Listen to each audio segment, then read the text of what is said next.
The final game of Wild Card Weekend has two similarly built teams facing off. The Houston Texans entering the playoffs with the league's best defense that can strike fear in the hearts of opponents, carrying a 9-game winning streak after starts of 0-3 and 3-5. The Pittsburgh Steelers, on the other hand, are coming off a thrilling Week 18 showdown, clinching the AFC North over the Baltimore Ravens by the skin of their teeth and a missed 44-yard field goal from rookie kicker Tyler Loop.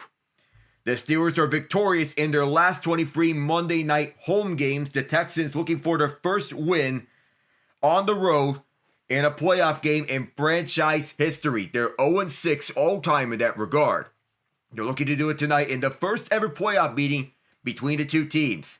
And with this game, the Texans have made the playoffs as a wild card team for the first time in franchise history, making this their first road wild card game in their history, as well as the first wild card round game for them to not take place in the Saturday 4:30 Eastern Time slate. The Steelers, meanwhile, are going to be the fifth team in NFL history to have faced every other team in their own conference in the playoffs at least once. It's their 9th all-time meeting between the two. The Steelers won 5 of the previous 8 meetings, but the last meeting was a 30-6 demolishing by the Texans, in which the Steelers started rookie Kenny Pickett. But the Texans outgained the Steelers 451 to 225 in total yards, with CJ Stroud completing 16 of 30 passes for 306 yards and 2 touchdowns, both of which were to Nico Collins, who finished with 7 catches, 468 yards.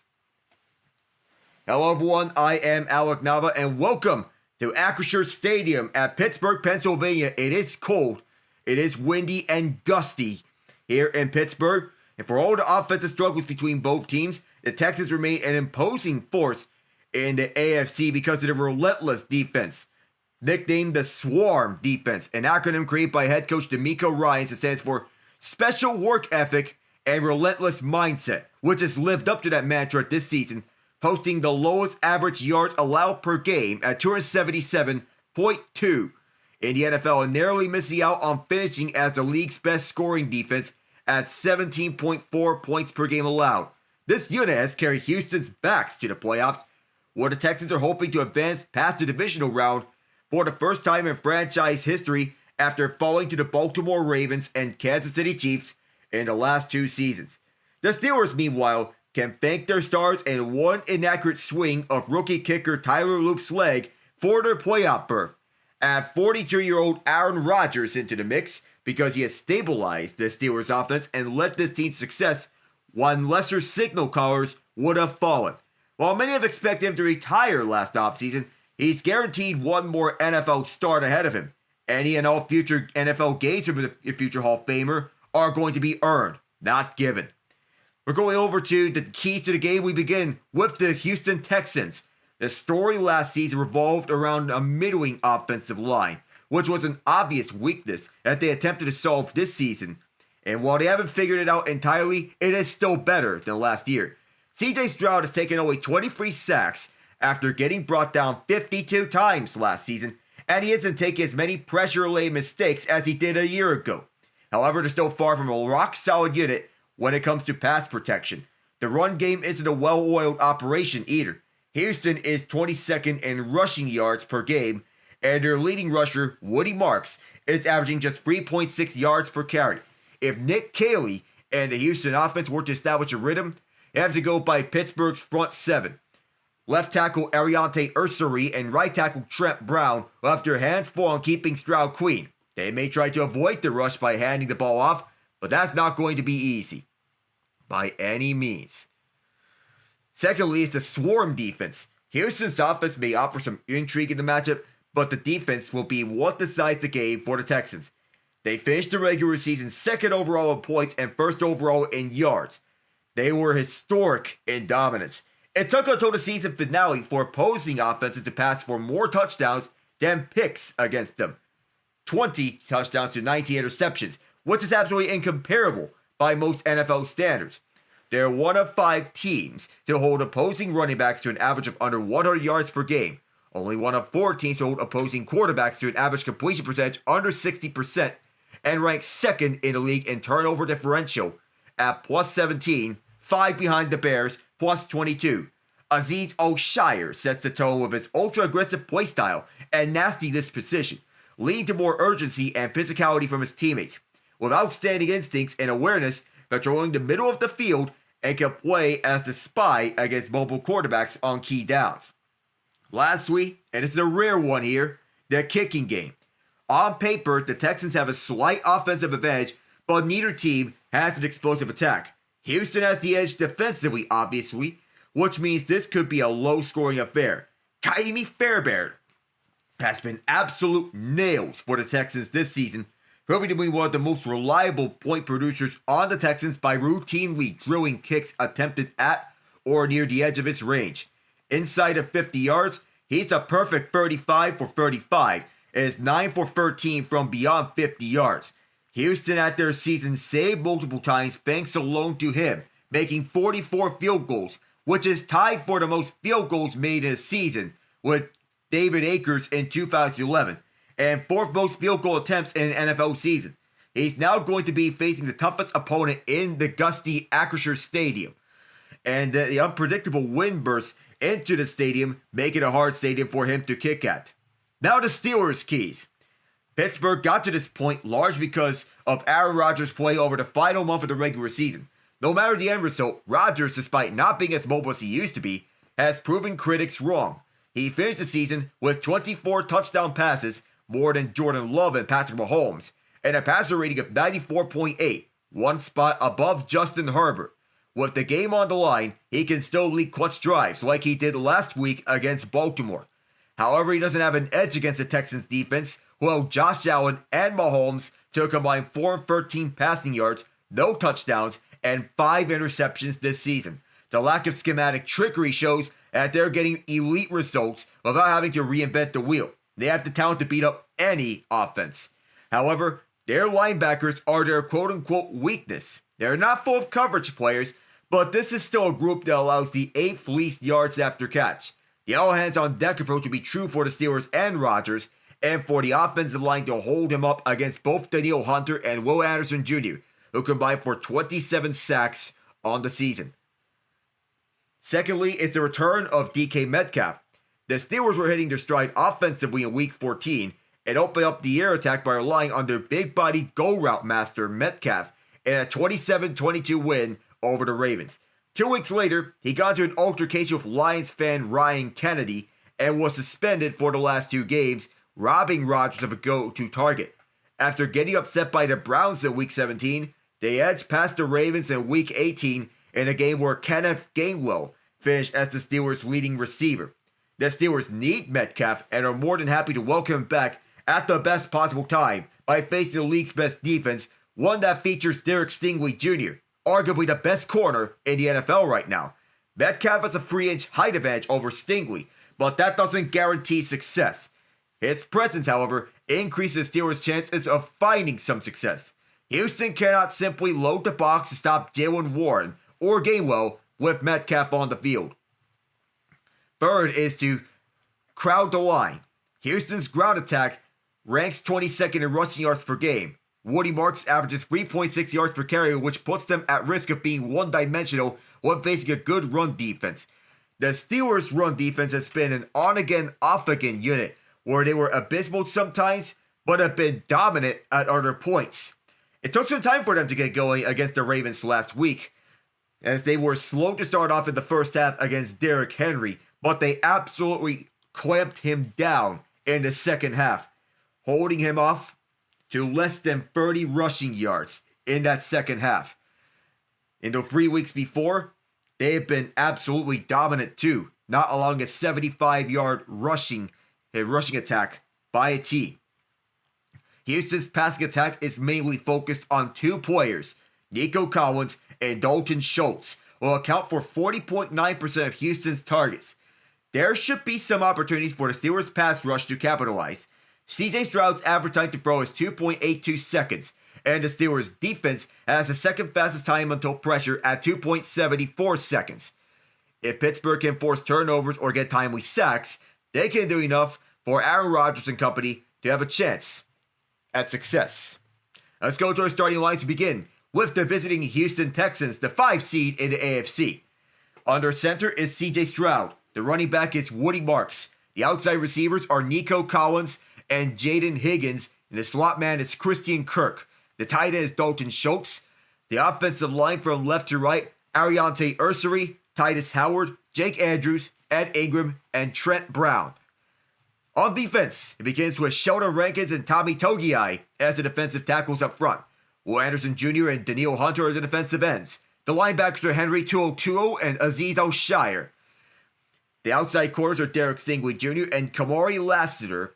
And the slot corner is Jalen Petrie. The safeties are Miles Bryant and Kalen Bullock. On special teams, begins with kicker Kaimi Fairbairn, punter Tommy Townsend, long snapper Austin Brinkman, and the return specialists are Tremont Smith and Jalen Noel. Now the Steelers offense has Aaron Rodgers under center. Jalen Warren is the running back. The outside receivers are DK Metcalf and Calvin Austin. The slot man is Adam Thielen. And the tight end is Pat Freiermuth. The offensive line from left to right, Dylan Cook, Isaac Seumalo, Zach Frazier, Mason McCormick, and Troy Fautanu. On defense, as Derek Harmon and Cam Hayward as the defensive tackles up front. The edge rushers are TJ Watt and Alex Highsmith. Inside linebackers are Patrick Queen and Peyton Wilson. Outside corners are James Pierre and Joey Porter Jr. Slot corner is Jalen Ramsey. And the safeties are Kyle Duggar and Chuck Clark. Now for the special teams. Chris Boswell is the kicker. Corliss Waitman is the punter. The long snapper is Christine Coots. And the return specialists are Kenneth Gainwell and Calvin Austin III. This is Rodgers' 22nd career playoff game, dating back to his time with the Green Bay Packers. The Steelers wanted to snap a 6-game losing streak in the playoffs dating back to the 2016 AFC Championship game, in which they lost decisively to the New England Patriots. The Patriots that year went on to win Super Bowl 51, most memorably coming back from a 28-3 deficit to beat the Atlanta Falcons. And the Steelers ever since, having lost to the Jacksonville Jaguars and the Saxonville defense 45-42 in the AFC divisional round, the Cleveland Browns 48-37. In the first game, in the AFC Wild Card, the Kansas City Chiefs 42-21 as the 7th seed in the AFC. The Buffalo Bills 31-17, once again as the 7th seed in the AFC. In last year's game, to the Baltimore Ravens 28-14 with Russell Wilson as the quarterback. So we're getting close to getting underway. It's the last game of the wild card slate. Winner will face the New England Patriots in the AFC divisional round. All the other divisional round games have been set. The Denver Broncos host the Buffalo Bills after the victories after the Patriots win over the Chargers yesterday. And the NFC field has the Seattle Seahawks hosting the San Francisco 49ers and the Chicago Bears hosting the Los Angeles Rams. Sean McVay has been the Rams head coach for 15 playoff games. He has faced 15 different opponents, most interestingly. First game against the Atlanta Falcons, and then in the Cowboys, Saints, Patriots in 2018. Then 2020, they faced off against the Seahawks and then the Packers. 2021, having gone up against the Cardinals, Buccaneers, 49ers, and Bengals. 2023,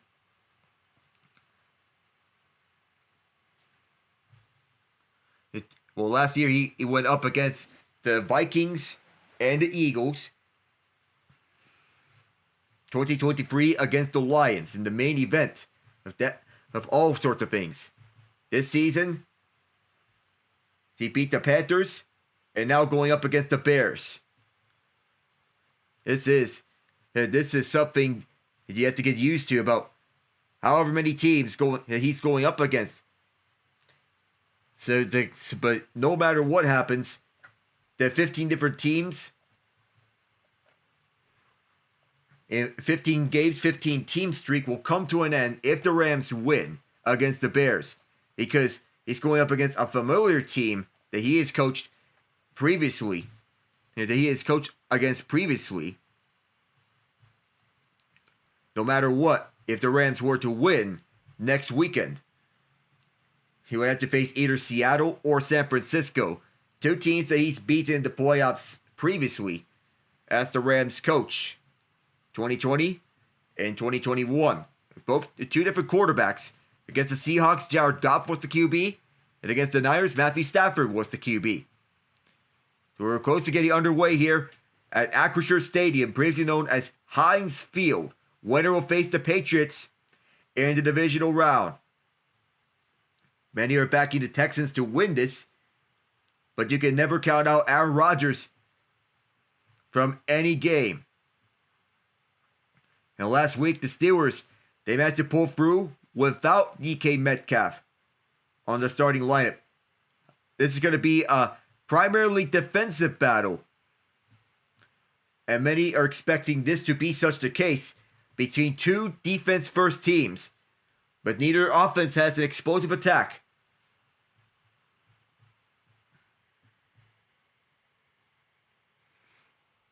In the meantime, as we're getting close, we're also going to have the recap of the yesterday's games after the Bills-Jaguars game, as I covered the Bills-Jags game. But unfortunately, the worst has come to pass for Gabe Davis. His torn ACL has ended his season. The 49ers beat the reigning Super Bowl champion Eagles 23-19, and the Patriots beat the Chargers 16-3. Steelers will get the ball first, and here we go. Let's get rocking and rolling. Winner faces the Patriots, and it's hauled in by Jaylen Warren. He backs up auspiciously to his own end zone. It'll be a touchback. So we will see the Steelers for the first time on offense, going up against the best defense in the NFL. Despite the 7 interceptions for Rodgers, he has gone 7 straight games without throwing an interception, averaging 208 passing yards per game. He has a 10-6 record. He missed one game this season. That was the Steelers' loss to the Chicago Bears. The Bears being down to third-string linebackers.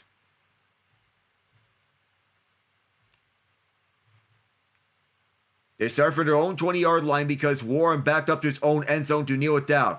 Skorotic in motion. Here is Warren through the middle. Warren, good start. And he's got a first down right on the edge of it. Caleb Bullock, the tackle. It's a pickup of 10 yards for the undrafted free agent. Right out of Oklahoma State from Quinton, North Carolina. This is somewhat of a homecoming for Justin Watson, who was activated from the IR from the Texans. He is from nearby Bridgeville, Pennsylvania, but he went to college at University of Pennsylvania, an Ivy League school. Skorotic motions left to the right of Faltanu. Audible here, and Warren motions to the left of Rodgers. Quick throw to Metcalf, who just got back from his suspension, and he's going to take off. Gets by Bullock, and he is taking it 17 more yards. An excellent start for Pittsburgh. It was the biggest game for the Steelers since 2017, in which they went up against the Jaguars in the playoffs. It's a quick screen to Metcalf, the big play target, but good blocking from Skorotic and Austin on the right side. Skorotic set up the block on Petrie, a hard-nosed player, and the Pro Bowl on special teams, and he can set up excellent blocks. Pat Fryer motions to the left. This will be a run. Here is Warren. Tries to cut right, and he gets just 1 yard this time. It is Stingway to tackle. He's been outstanding this season for this Texans defense. He was there to make the stop. Will Anderson Jr., first team All-Pro. Aziz Al-Shire, a Pro Bowler. So you get Ian on board here. Oh man, these playoffs have been chaotic. Yes, it has, Alec. You weren't on last night, so we couldn't do it, but bleak views, Spanos. Well, yep. There you go. Here is Warren up the middle, and he takes it to midfield to stop by Anderson. And that Chargers game was the only one that wasn't a one-score game. And yes, while we're all laughing at the Eagles in one sense, we got 23-19, 23-19. Monster sink. Now a player is down for Houston, by the way. It's 3rd and 7. There is a player who's getting checked on. That is Jalen Reed, who just got back from the injured reserve. Rookie safety out of Penn State. And he was part of that defense that Abdul Carter and Zaki Wheatley in last year's national semifinal run for the Nittany Lions. Reed's walking off under his own power. He was a 6th-round pick in last year's NFL draft. And many are wondering who the Raiders go first overall, which is likely going to be Fernando Mendoza, leading the Indiana Hoosiers to the national championship. Their first of this century. 3rd and 7 as Reed is off to the Houston sideline. It's a 2-deep safety look. The Steelers in the playoffs have outscored 73-0 in the first quarter during this 6-game losing streak. And that dates back to the AFC Championship game against the Patriots in 2016. Gainwell motions on the right is an empty set. 3 left and 2 right. Rodgers, well protected. Throws towards the right. It's overthrown. And the Steelers will have to punt. Good coverage from the Texans all around. He was looking towards Gainwell, who was the leading receiver last week against Baltimore. So the punt is coming from Waitman. It's an empty set. And nobody was helping out the tackles or that part. But excellent coverage by Henry To'oTo'o, who Rodgers was targeting when throwing to Gainwell. Waitman punts out for the first time. And back deep is Jalen Noel. He's going to call for a fair catch at the 10-yard line. With Brandon Echols, the gunner. So, a couple first downs for the Steelers. But now it's CJ Stroud's time to shine. We'll see what he can do when we return from the break. Alec Nava, Ian Genge with you. We'll be right back. Well, I have to say, what we're witnessing is absolute cinema. The Packers did what? Oh, I already told you what was happening that night, Alec, but I cannot, so, thankfully, everyone else has been pointing it out, but I did not realize how soft Packers fans are. Oh, man. There's a stark difference between Packers fans and Bears fans. I know the Packers, they have the most NFL championships with 13, which can be the basis of insufferability. The Bears fans have been long suffering for a long time, having to sit through Matt Eberflus, Matt Nagy, the up and down years of Jay Cutler, bad quarterback play, Jim McMahon. And Jim McMahon was the best quarterback in their history. That tells you all you need to know.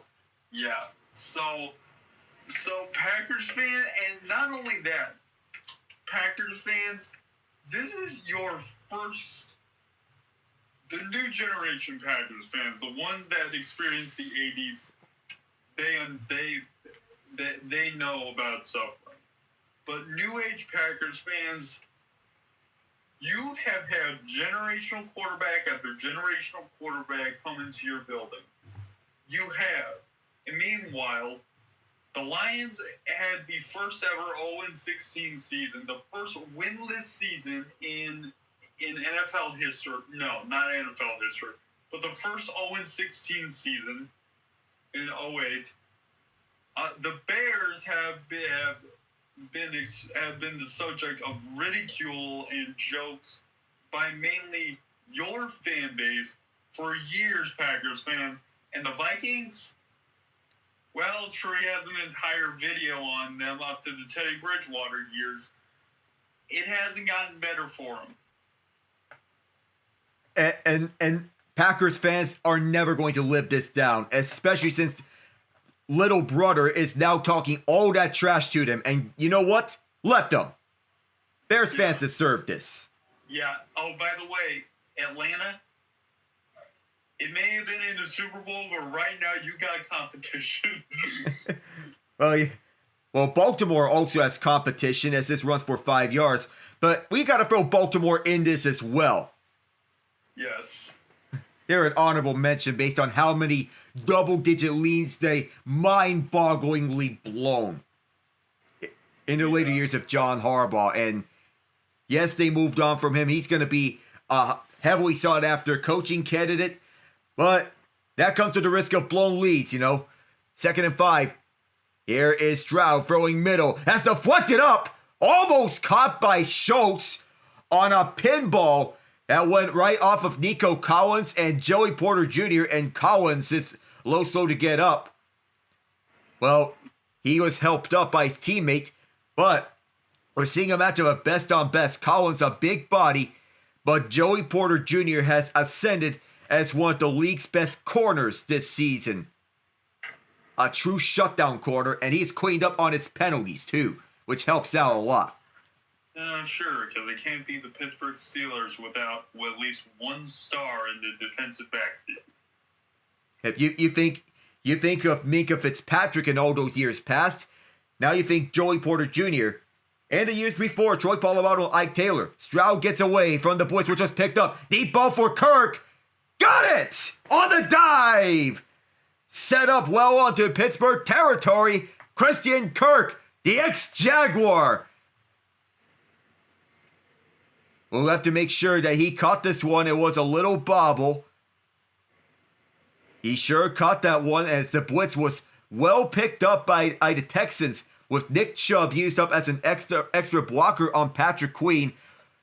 The offensive line does an excellent job, and yes, he secured that one. The ball did not touch the ground. Well done.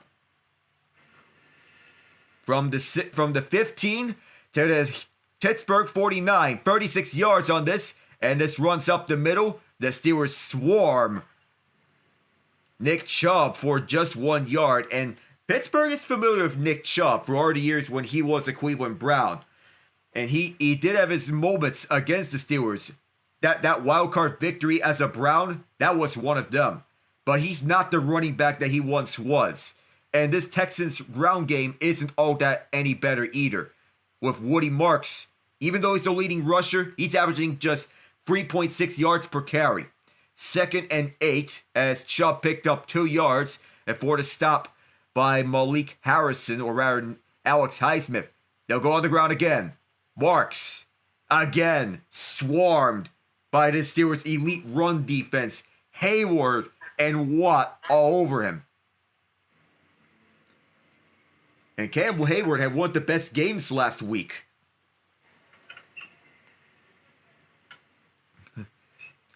As a run defender, he's still elite as ever. That time he recognized the rushing lane and shut that one off.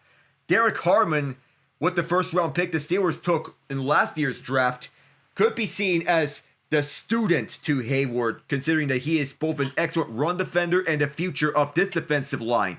They have to hurry up to get this play off. Oh, I don't think they got it. They did not. It'll be the way of game. Unless they call timeout. Craig Rolstad is our referee for tonight's game. And yes, they got the timeout off before the play clock expired.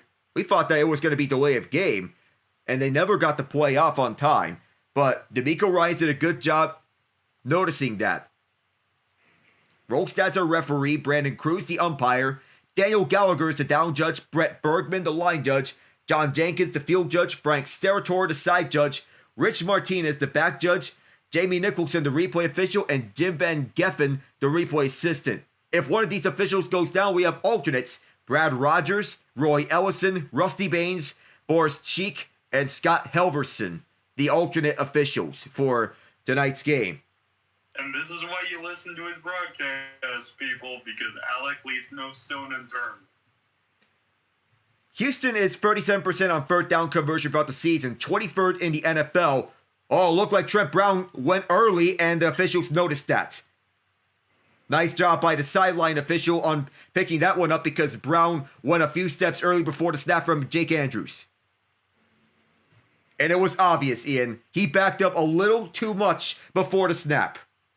Yep. Yeah, former New England Patriot. He was the left tackle in Super Bowl 53 when the Patriots beat the Rams 13-3 because of a season-long injury from Isaiah Wynn, who was the Patriots' first-round pick at that time. So what was 3rd and 11 is now, was 3rd and 6 is now 3rd and 11. Steelers show blitz with Patrick Queen. It's picked up. Stroud hit as he threw it and incomplete. The intended man was Christian Kirk, and that was Keanu Benton who got on his face. TJ Watt also the pressure, and it forced a punt from the ex-Chief Tommy Townsend. Yep. So both teams make it to the 50, and both teams punch from the 50. And also Brandon Echols was used as a free blitzer as the slot corner, and he was the one that was unblocked. The timing of it was excellent for the Steelers. Townsend will send it off. It's on the way. Back deep is Austin. This will be returned from the... No, it is a short punt. Steelers fans love this. We'll have to see where they spot the ball, but this was not a good kick. It was outside the 20. They're going to mark it at the 24-yard line. Not a good kick from Townsend. And the Steelers take a sigh of relief. We'll be right back in a moment. Now, I know you weren't here yesterday, Ian, but that last drive from Buffalo against Jacksonville is the stuff of legend from Josh Allen. It's because of him on why the Bills are still in the playoff discussion year in and year out. And Jacksonville, who we thought was the team to beat in the AFC, bows out early. Yeah, well, actually, my dad is actually rooting for the Bills to make it all the way through, simply because if Allen makes it, if Allen and the Bills make it through the 1 year that Mahomes is not in the playoffs, that will just vindicate everything Mahomes has done so far. You know, I respect that. Considering Mahomes and Allen, we know the showdown between them. The Bills have the regular season meetings. The Chiefs have the playoff meetings. Both of them on lockdown. And we know what both of them are capable of. But when it matters, we know the Chiefs have made the plays that mattered the most under the brightest lights. And the Bills were just waiting to see if they can break through with Mahomes out. This is much in a similar way that in the 2 years in which Ben Roethlisberger has pulled through, with Tom Brady and the Patriots out of the equation, just vindicated what Tom Brady has done. You think 2008, the 1 year which Brady was out for the year, Ben Roethlisberger and the Steelers going on a Super Bowl run, that's what the Bills are trying to replicate with Mahomes out the equation.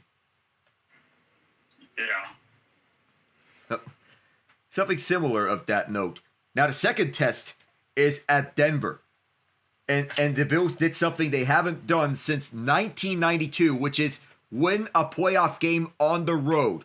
So the first test is already passed. Second test is at the Mile High atmosphere. Oh, I think they can be. They can beat Denver. They can beat Denver because I do not trust Bo Nix. Not a lot of people do, to be honest. But a lot of people trust in that Bronco defense. But playoff Josh Allen is a real thing. Back here with 8:54 left in the first. Steelers start from outside their own 25. They're at the 28. Rodgers rolls out left side. Finds a wide open man. And that's DK Metcalf. Welcome back. He takes this to Texans territory. The one man who the Steelers got back from a 2-game suspension before this game. And they're happy to have him back. Rodgers finds his downfield target. They have Spencer Anderson as an extra offensive lineman lined up as a tight end. And that allows Rodgers to find Metcalf down the field, stretching the field on a play fake. And so far, Rodgers is dissecting this Texans defense. He's going to throw again. Anderson on left side for Metcalf again. There's contact, and a flag comes out. It was overthrown, and many are wondering if that's even a catchable ball.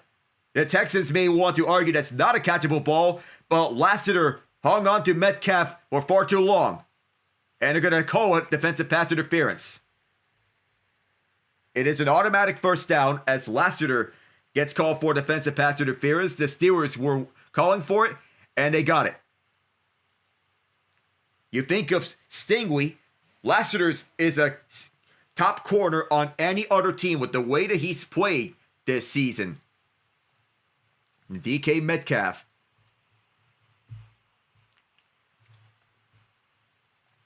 So now Metcalf is winding up on the outside of Stingley Jr. On the right side is Adam Thielen motions right.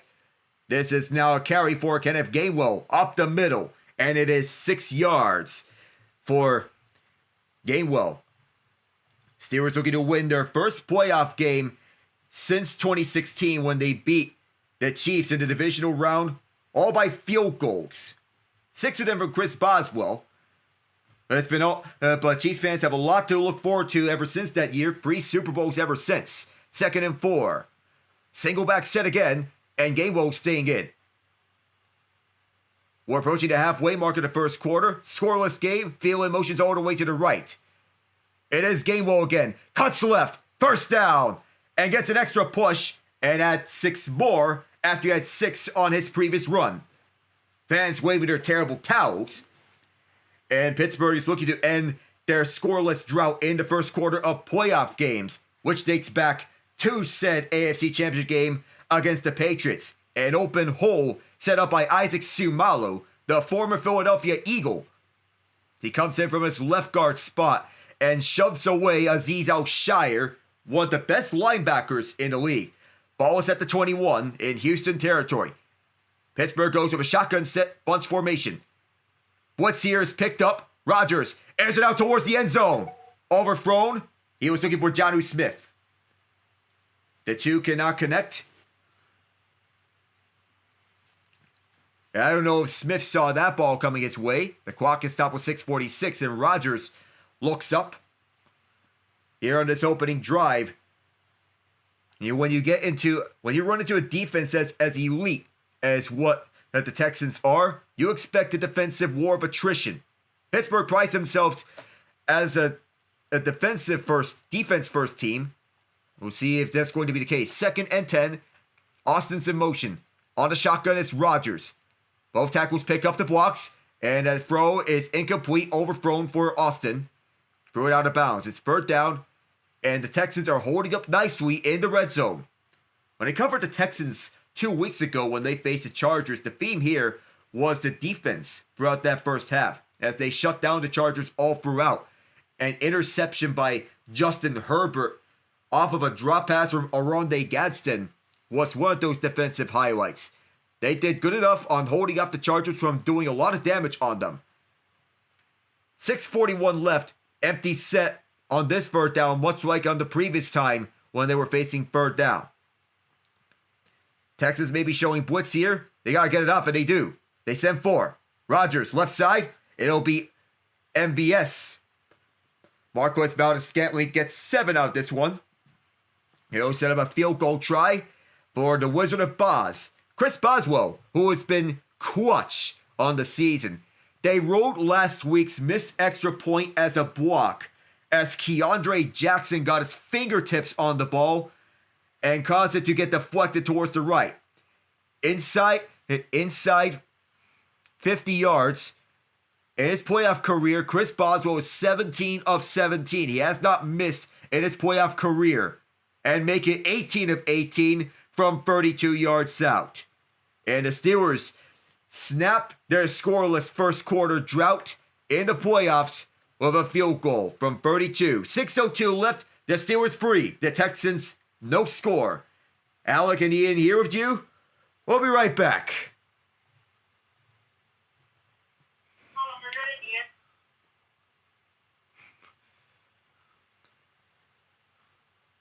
And so far, basically a game that's living up to what we're seeing. And what we expected, a defensive war of attrition. Yep.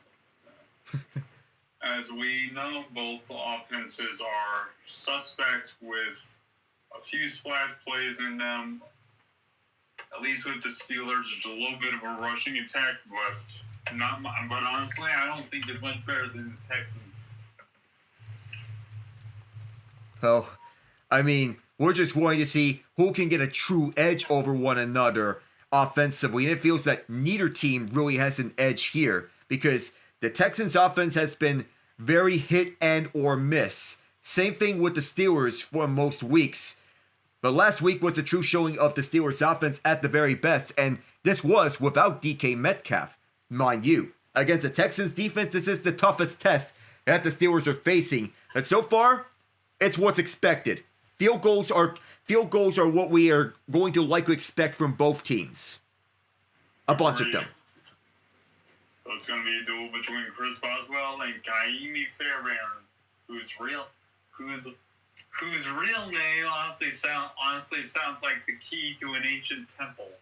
If you've ever looked up Kaimi Fairbairn's full name, yeah, good luck.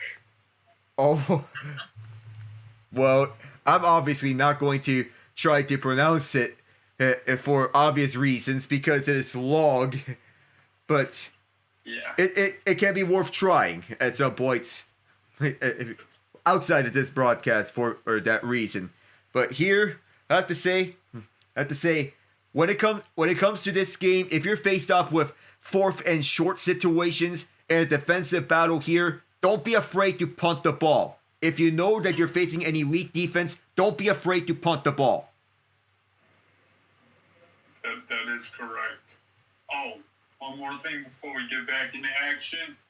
I just want to point out that the Buffalo Sabres and the Florida Panthers are tied at 2-2. And as of this moment, the Buffalo Sabres own the first wild card spot in the Eastern Conference. That's right, folks. The Buffalo Sabres are in a playoff spot. That's all. If you were to tell me that the Sabres have a realistic chance of making the playoffs at any point this season, I would have told you that you're out of your mind. But they've turned a real quarter ever since Jarmo Kekalainen was promoted to GM.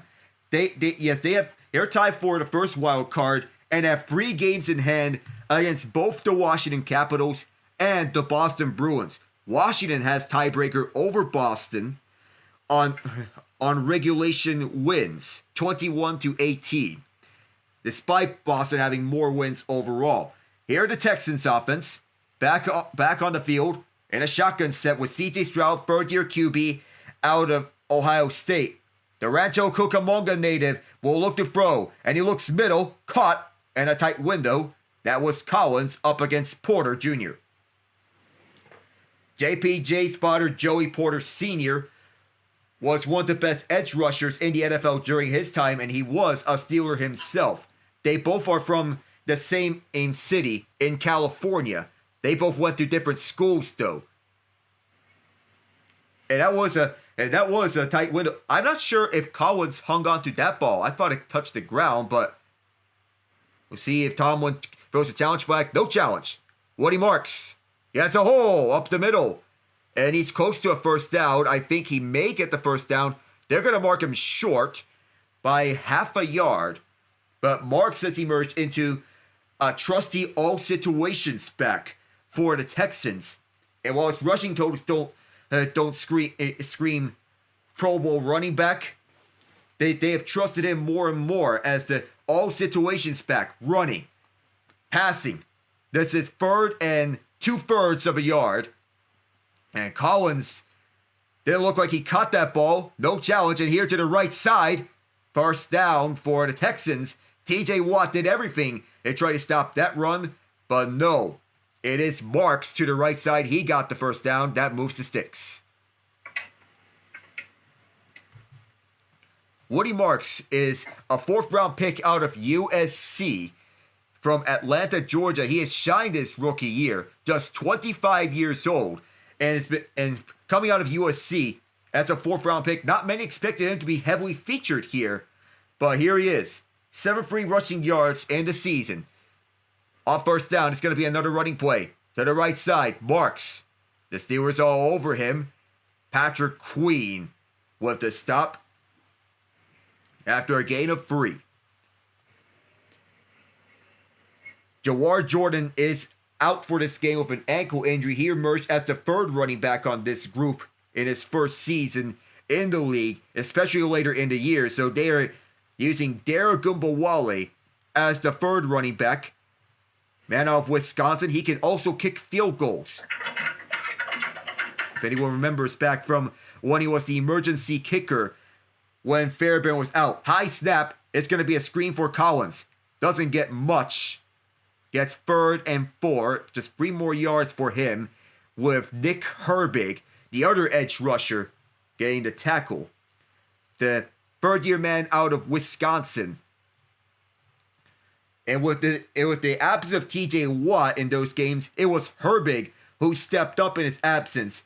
The 3 edge rushers, Watt, Highsmith, and Herbig, total at least 7 sacks each on the course of the season. Highsmith, the sack leader on the Steelers with 9.5. 3rd and 3. Stroud to pass it. Blitz is picked up to the middle. Caught at the 40-yard line. A strong catch by the Iowa State man, Xavier Hutchinson, one of many Iowa State products on the Texans, joining Jalen Noel and Jaden Higgins. It turns out Houston has a thing for Iowa State Cyclones, and Hutchinson jumped up to catch this ball from Stroud over the middle. Puts his foot on the ground, and the smallest inches of separation from James Pierre, who has carved out a role as the CB2 on the Steelers defense. 4 of 6 for 60 yards, extra man on the rush. Here is Marks. Pitch back to Stroud. Stroud being chased, and the ball is out. Caught by the Steelers on the fumble. Jack Sawyer, the rookie out of Ohio State, crashes into Stroud and is recovered by Pittsburgh's Yaya Black.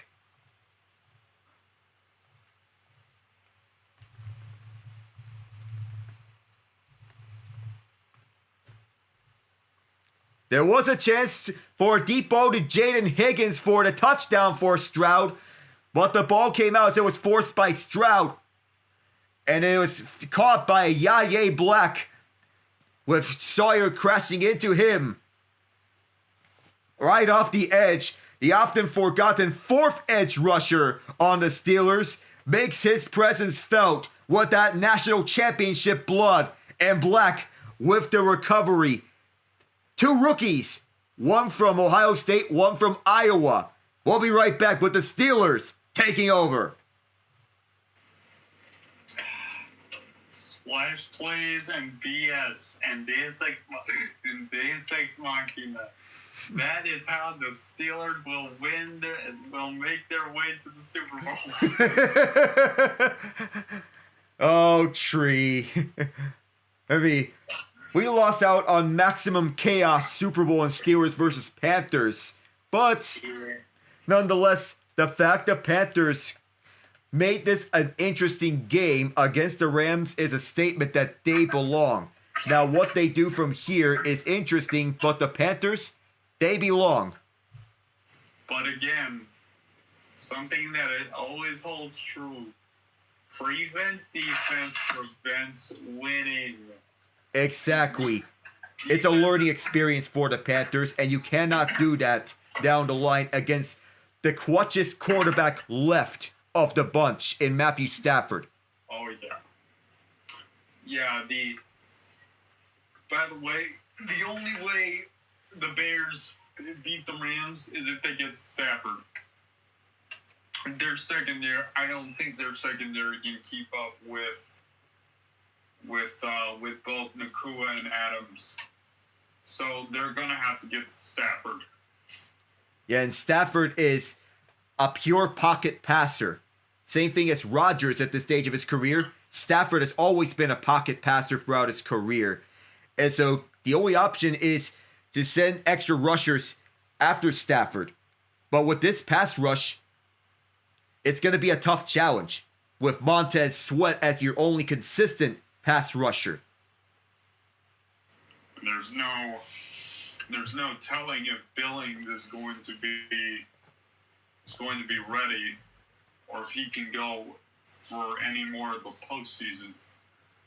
Not to mention you've also lost TJ Edwards, and on offense you're starting left tackle.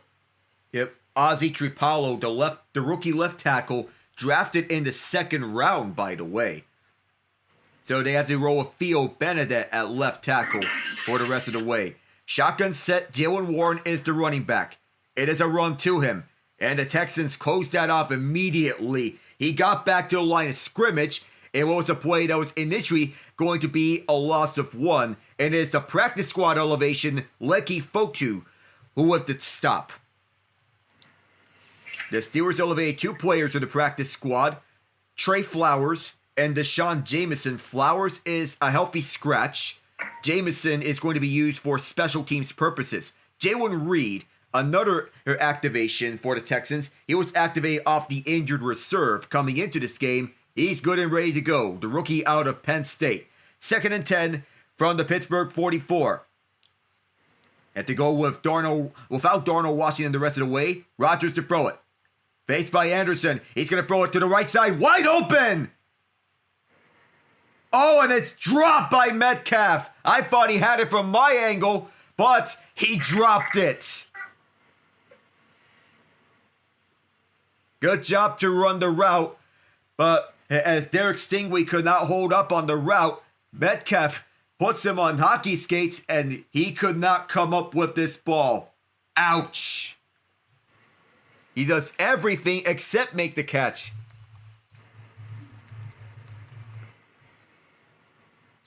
Those opportunities must be taken full extent. We have another empty set. Texans bunch up the line. Steelers have to get it off as MVS motions. 4 on the rush. Rodgers dances. Dumps out for Valdez-Scantling, and he's nowhere close to a first down. Just halfway needed. And this war of attrition continues on with midfield stops. That's the recurring theme. Midfield stops. And points are going to have to be earned between these two defenses. Not really a big play offense on either side, but when you have a game like this, you're not going to have a lot of big plays. Waitman to punt, and he'll boot this off from his own 38. Noel is deep, another cyclone. He's going to let this bounce forward, and he picks it up as this ball takes a forward bounce, and he takes it back to the 10-yard line. All sorts of Steelers were surrounding him, and they're going to spot it at the 8. So it's going to be 92 yards to pay dirt with 29 seconds left in this first quarter. In the first 4 years under Tomlin, the Steelers are 5-2 in the playoffs with 2 AFC championships, winning Super Bowl 43. But in the last 14 seasons, that record is 3-9, losing 6 straight playoff games, 8 straight seasons without a playoff win. Looking to put an end to this tonight against Houston. 29 seconds left. It's a single back set. It is Marks, the running back. Play fake, Stroud will set it up for Cade Stover, the backup tight end. Forced out at the 15-yard line by Kyle Duggar, who Pittsburgh acquired from the New England Patriots in a midseason trade, with Duggar falling out of the Patriots' brain trust, with them turning to Craig Woodson and Jalen Hawkins as their starting safeties. Similar to what they did with Jabril Peppers. And that's going to end it for the first quarter. 8 yards for Stover. 2nd and 2 when we come back to begin the second quarter. The Steelers have the only points. Chris Boswell, 32-yard field goal. I'm Alec Nava. He's Ian Genge. The second quarter is next.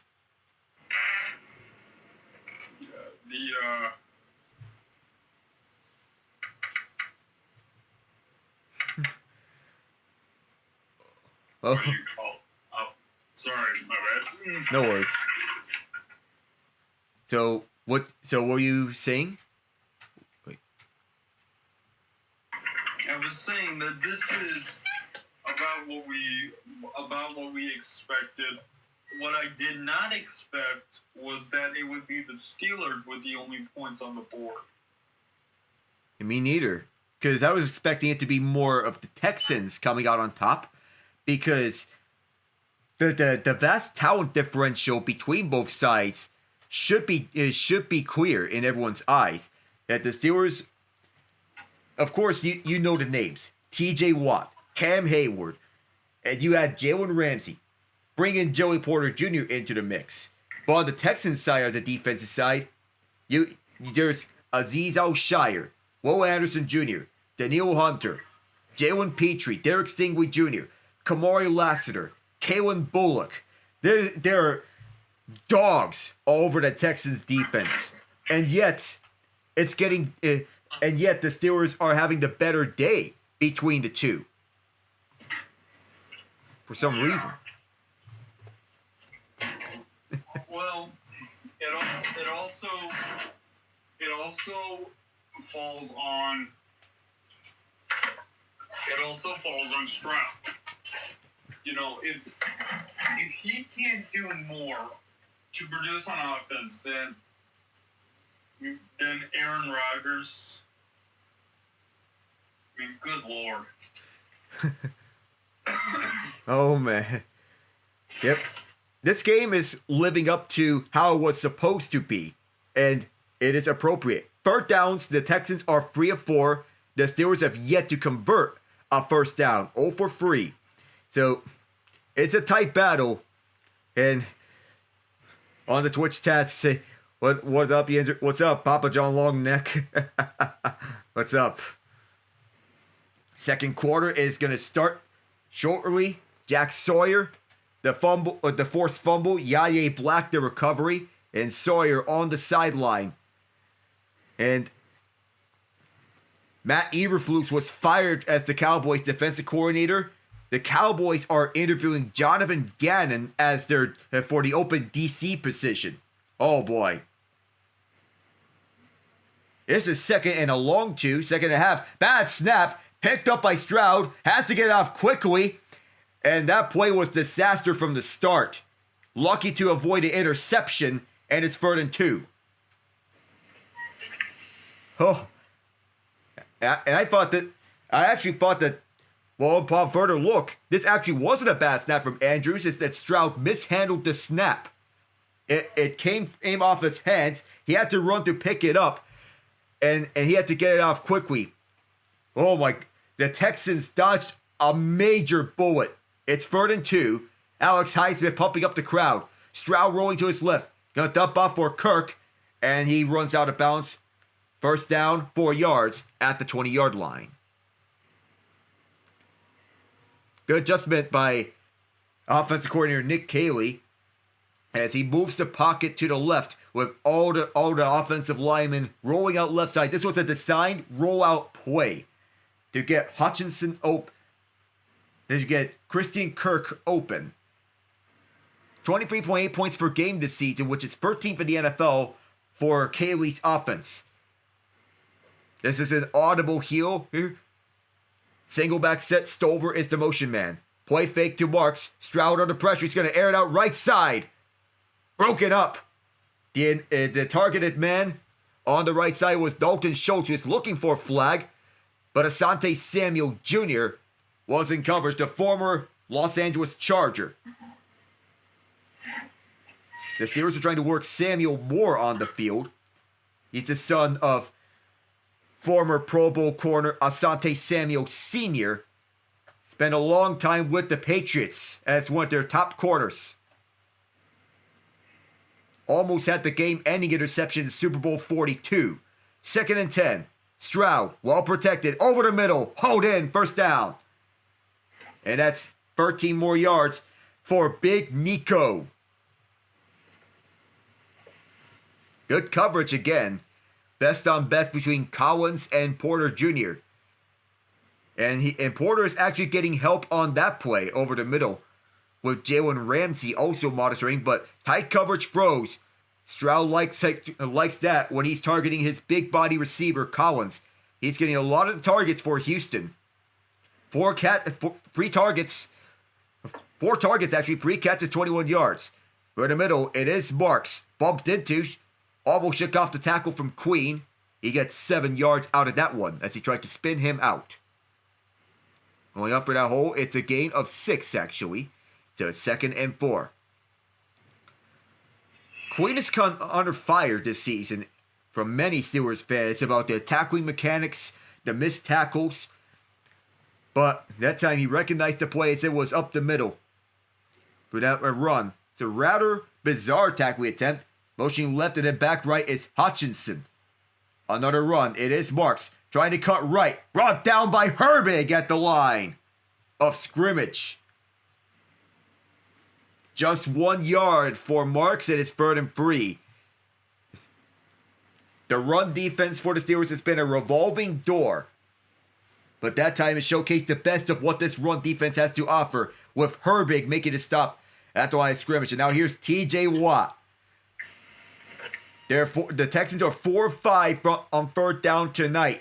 Pittsburgh needs a big turnaround on the 3rd down defensive side. Shotgun set. Here's Stroud from the pocket, stepping up. And that's a low throw. Caught. And that is Dalton Schultz. He's having a big year for this Texans offense as the other key member of this offense. And he manages to keep this one. That is a clean catch. That catch looked easier than he made it look easy than how it was. 82 catches, 777 yards, and Stroud's go-to target as the safety valve. Motion left is Hutchinson, and here is Nick Chubb, who Steelers fans have been remembering all this time, dating back to his time with the Browns, and he gets 9 yards out of this. On 1st down. A good run from Chubb, as he has been outstanding. His first year with the Texans, he spent his first 7 seasons with the Browns. 506 rushing yards this season. He has not been the running back that he once was, but he can be capable. 2nd and 1.5. Kirk in motion to the slot. 10 play to drive. Another run, and it's an easy 1st down. Chubb spins away 1 tackle, and he is stopped.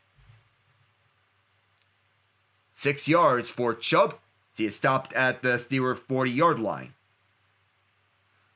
And Chubb, who's formerly a Pro Bowl running back, he's been outstanding all those years in Cleveland, but here in Houston, just not been the same. He with all those years with the University of Georgia, he survived 2 serious injuries. He peaked with Cleveland. Ball at the 39.5-yard line. 1st down for the Texans with Schultz motioning to the slot as a wide receiver. Here is another run. And Chubb continuing to roll against this run defense. And a seesaw. 2nd and 4 as the Texans have been continuing to run inside zone runs. And halfback dives all around, and it's working. You need to turn things around. If you're Pittsburgh on this run defense, which has been a revolving door, 5 rushes, 6 passes, you need to drop back and throw it. At one point, 2nd and 4. Schultz in motion to the right. This time it's Marks, cutting the edge to the right side. Some good blockers. Woody Marks, still rolling! And he's down at the 13. The first big run for the Texans on the game. And it's Woody Marks, who picked up 20 yards out of this one. Some good blocking on the edge from Kate Stover and Trent Brown. Getting pulled from the left guard spot. Well, actually, it was Blake Fisher used as an extra lineman on the right side. Reporting eligible. They used him as an extra lineman on this play for jumbo packages. 1st down at the red zone. Single back set. With 9 minutes left in the 2nd quarter. Motion left, it's Hutchinson. Yet another run. It's Marks again. And the Texans have been having their way on the ground game in this drive. The center, Jake Andrews, led the way on that block to give Marks 7 yards. 2nd and 3. And there is an injured player.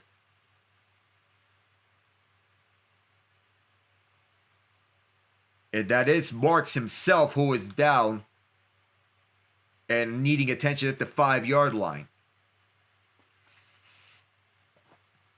It'll be 2nd down for Houston when we return in just a moment.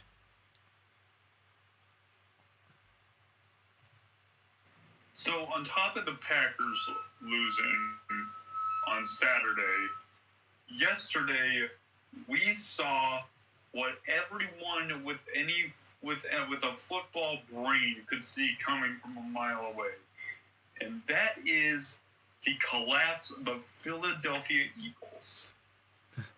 Saquon Barkley, you know you're supposed to win 2 before you start talking about a dynasty, right? Did no one tell you that? Exactly. That's the key. I mean, a lot of trash talking going around, and Nick Sirianni, everything just fell apart, and he's not talking so much now, isn't he? Nope, he's not. And you know what? I saw this coming from a mile away. Because, Alec, are you aware of who got Sirianni his first job in the NFL?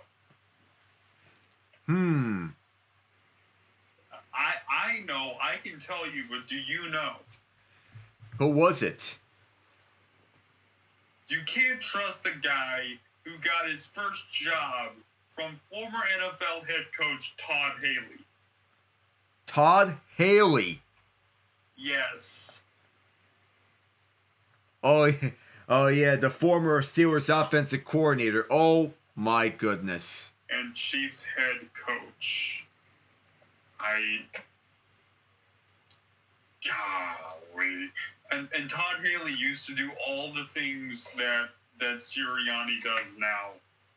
The only difference is Sirianni lucked his way into a Super Bowl championship. Now, we know who actually brought in Kellen Moore and Vic Fangio, and that was Howie Roseman. Yep, and someone else. Was it the owner? Jeff Lurie. Lurie, yeah. Yep. So those were Roseman and Lurie hires. Kevin Petula was a Sirianni hire. So we'll get back to that more later. However, this drive ends on 2nd and 3. Stroud fakes the end around. He's going to dump off for Christian Kirk. Kirk! Touchdown! And here we go. On the rollout play right side, Christian Kirk gets open and dodges a tackle from Brandon Echols. Takes it 6 yards. What a drive here for the Texans. On a long drive that went 92 yards. For the score, 14 plays for it. And Stroud finding the open man on the rollout play, wide open, and an excellent concept. The extra point from Kaimi Fairbairn from the left hash, and it is through. That 92-yard drive spans 7 minutes and 1 second. The Texans up and rolling here. Near the halfway portion of the second quarter. We'll be right back in just a moment. So, back to the Eagles, Ian. There are more than a few people that need to be called out. Sirianni, Petullo are 2 of them. I would say a little bit of Jalen Hurts because, you know, after everything, after the performance he gave last season, you're supposed to replicate that if you truly are a great and elite quarterback. He did not. But before Jalen Hurts, before Saquon Barkley, there is someone else that we need to talk about. A.J. Brown. Antonio Brown. Sorry, A.J. Brown. Yes, you're right. Even if accidental, well, the on-field comparisons are starting to linger on. A.J. Antonio Brown. You accidentally said Antonio. Yeah, well, I don't know how accidental it is because you look at everything he did. It's the same stuff. It's the same mess that Antonio was talking about when he was on the Steelers. Give me the ball. I want the ball. Why aren't you getting me the ball?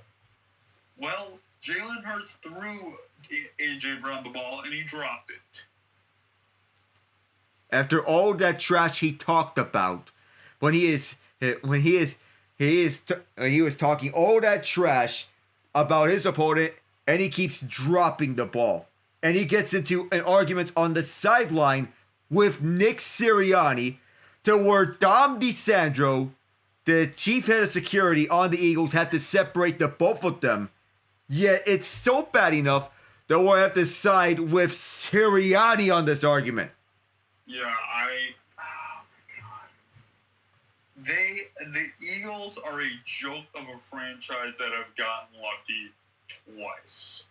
I say lucky. Wasn't really luck with the Nick Foles one. That was just Nick Foles having the best game of his life. But we'll go ahead and come back to that. We're back in this game as Fairbairn kicks it off. This will be returned from the 13-yard line, well in the landing zone. Kenneth Gainwell has some space, and he runs it to his own 37-38. So good field position for the Steelers to start at with that return. So Rodgers, who's leading the offense back onto the field, this Steelers team is yet to convert on third down in this game, going up against the best defense in the NFL. And the fact that it took until week 18 for every team to throw for more touchdowns than interceptions against them all throughout the schedule says something about this defense. Play fake, Rodgers pressured, gets it off quickly on the screen, which is blown up. Jonnu Smith, the intended man on the tight end screen, he lost a yard. The Texans read this well. Naquan Jones with the stop as he comes back onto the sideline after he blew that play up. It's a loss of 1 for the fifth-year man out of Michigan State. 2nd and 10. The ball at the 37.5-yard line. They'll have to get an audible, single back, or on the running back. This will be another play fake. Rodgers and Hunter going after him, and Hunter, oh boy, can he wreck someone. Now a flag comes in. A flag comes in well after the play. And I think it's going to be intentional grounding.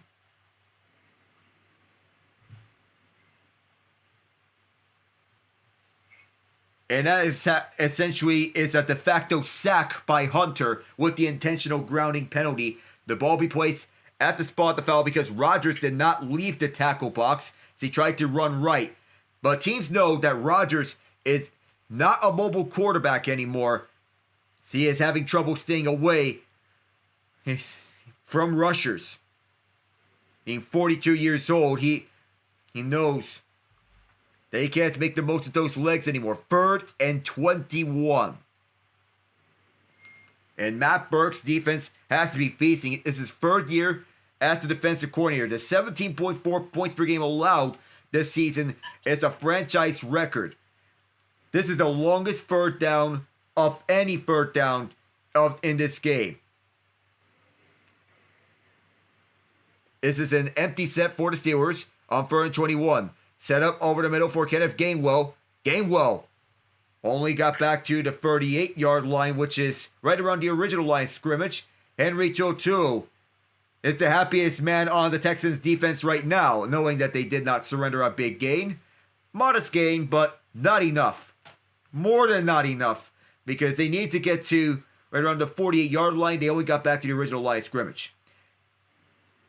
And it's Reed who returned from the IR, making a stop, and is another punt for Waitman. It's up. Noel back deep. He is stepping up, and this will take a bounce around the 20-yard line. So pushing and shoving there. It's down at the 19-yard line by the former Washington Commander Cole Holcomb. And the Texans get the ball right back. They've been feasting thus far.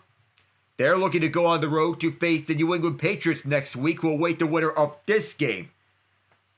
So we'll be right back with 6:57 left.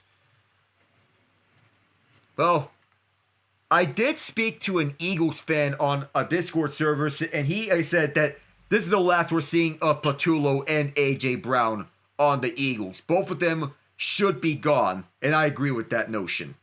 I agree with that too. If they were smart, they'd find a way to get rid of Sirianni too, because he is not head coaching material.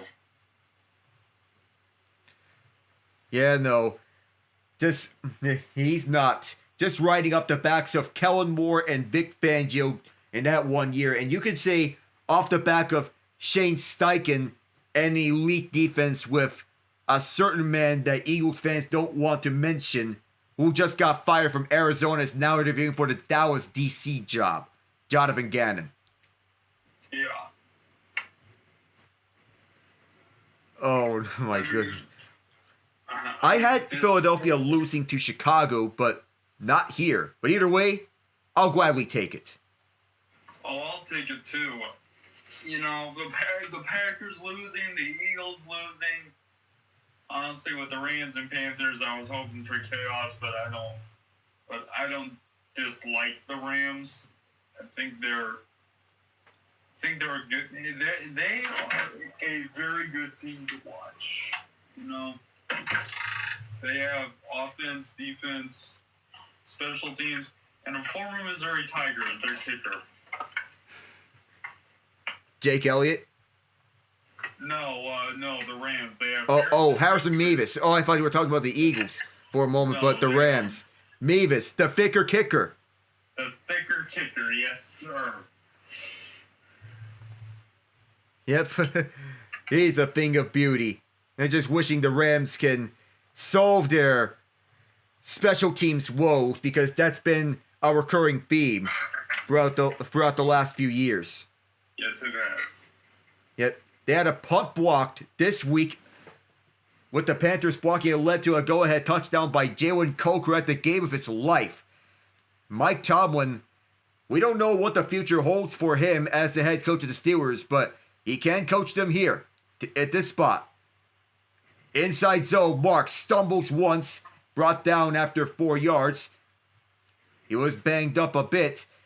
He's being helped up, and that is Derek Harmon, the team's first-round pick of this season. 10 rushes for Marks. He's averaging 5.5 yards per carry. Against the seesaw of Steelers' run defense. It can be good, but they can be bad too. We don't know what version of the Steelers' run defense you're getting. 2nd and 6 here. Highsmith lined up against Ursary. Watt against Brown. Ball is down, but Stroud quickly picks it back up. Under pressure! Ball is out! What is on it? No signal yet, but we'll have to see if the Steelers take the ball, and they will! Slash plays, BS, and Deus Ex Machina. The Steelers will prevail and go to the Super Bowl. Oh, that's the second time in which CJ Stroud fumbled the ball and the Steelers recovered. First time it was Jack Sawyer. This time it was a bad snap from Jake Andrews. And Keanu Benson, one of the young defensive linemen on this group, knocked it out as recovered by TJ Watt. But older brother JJ has to be smiling somewhere, knowing that Watt has crossed 100 sacks in his career, and the Steelers start from field goal range at the Texans' 21. Motioning right is Connor Hayward. Toss play, it is Gainwell. Jalen Petrie blows it up. Loss of 3. And Petrie, the ever so physical SWAT corner / blitzing safety, has been utilized in all situations for the Texans, shows that he is no slouch. He blew that play up from the get-go, dodged all blocks, and he was the one who got by the attempted block from DK Metcalf. No chance for Gainwell to go anywhere. The Steelers have went 3 and out on 2 straight drives, trying to get a first down here. Rodgers throwing on 2nd and 12. Swing pass, and another blow up. Another loss of 2. Kamari Lassiter this time. This Texans defense is a defensive coordinator's dream. You have edge rushers that can play the run. You have defensive backs that can blow up a screen pass. And Kamari Lassiter, who is a corner number one on any other team, recognized that play so well. Trips right, one left. Gainwell motions to the left of Rodgers. Texans showing blitz. Now Gainwell goes to the tight end spot to the left of Dylan Cook. They fake the blitz. Rodgers dumps it off left side for Gainwell. Gainwell trying to get something out of it. And he is a yard shy. It'll be 4th down. An interesting decision for Arthur Smith to call. 4th and 2. He got 12. He needed 14. Henry To'oTo'o. It's a good route from Gainwell, but To'oTo'o falls down. Lands on the turf, but quickly regains his composure and gets back up. Analytics say go for it on 4th and 2. And the offense stays out there. It's an empty set.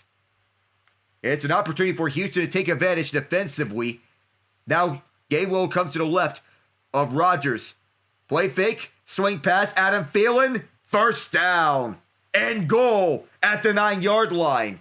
So despite going 0 for 5 on 3rd down, the Steelers pick up the 1st down, paying off the gamble on the play fake, and convert on 4th and 2.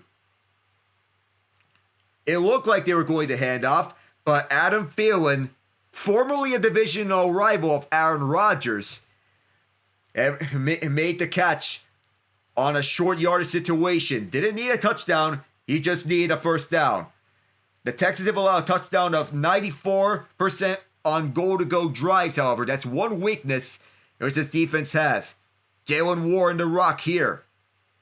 Not a lot of room to maneuver. It's just 1 yard for the left side for the undrafted free agent.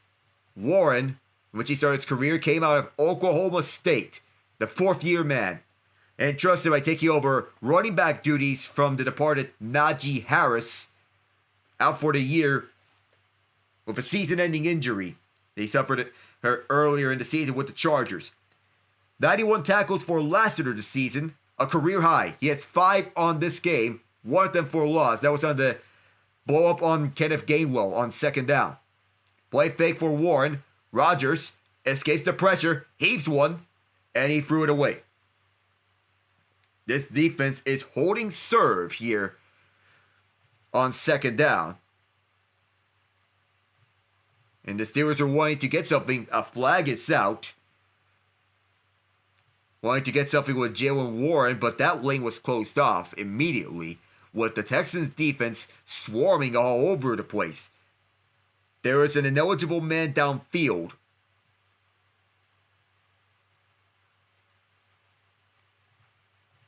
The Texans declined the penalty.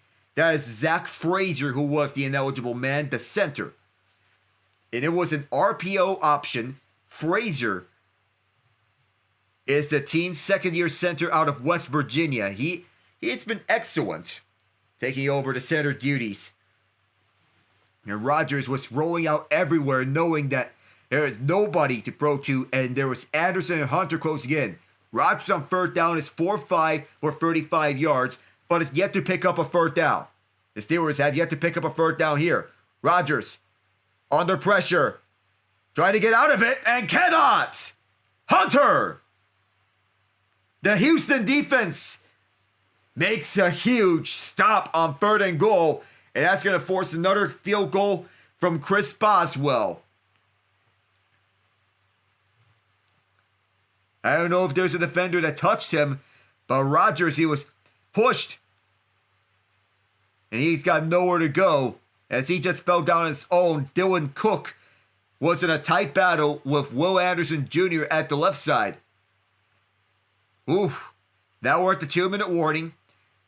They took over at the 21-yard line, and Pittsburgh is only able to get 4 net yards out of this. Low-scoring game. That's what we expected out of this match. We'll be right back in a moment.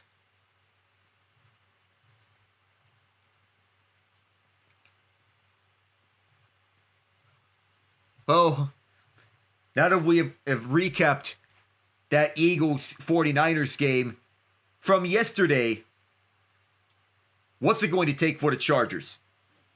You can't even... We know that they're without Joe Alt and Rashawn Slater for that game, but the offensive line woes have spread out to the entire line. It's not just the tackles. The entire line has been underperforming all year. Doesn't matter who was who. They were easily the worst offensive line in the league. And that's even when you account for teams like the Bengals of all teams, who have been known for being the poster child of bad offensive lines. Not a good showing. Even the Texans showed improvement on offensive line. Oh my goodness.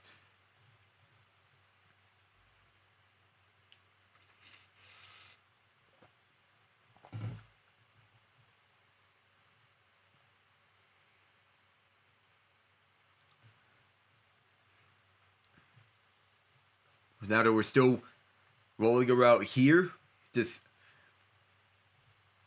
to say again about that head game, a playoff nightmare for Justin Herbert, 6 sacks, and this game was one of the worst that Herbert has played.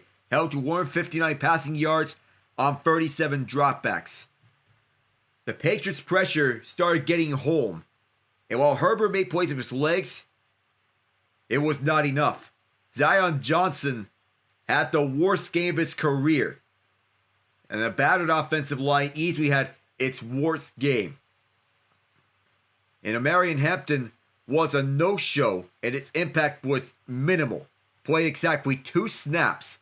Getting stuffed on a 1-yard loss on his only carry. He did not return to the field for the rest of the game. So now, we're coming back for the 2-minute warning. And this will be a field goal try for Boswell. He's been excellent in the playoffs. He made his first one from 32. This one's from 35 from the left hash. And this result is no different. 19 for 19 in his playoff career. And the Texans will look to get back the ball here. Steelers need to get a defensive stop, which they did the last time around because the Texans have outgained the Steelers in total yards, 169 to 94. The big difference has been the ground game. As the Texans have been going inside zone a lot of times. Woody Marks, 10 carries, 55 yards. Nick Chubb, 4 carries, 23 yards. Marks has averaged 5.5 yards per carry. Chubb, 5.8 yards per carry. 3 catches, 46 yards, and a touchdown for Christian Kirk.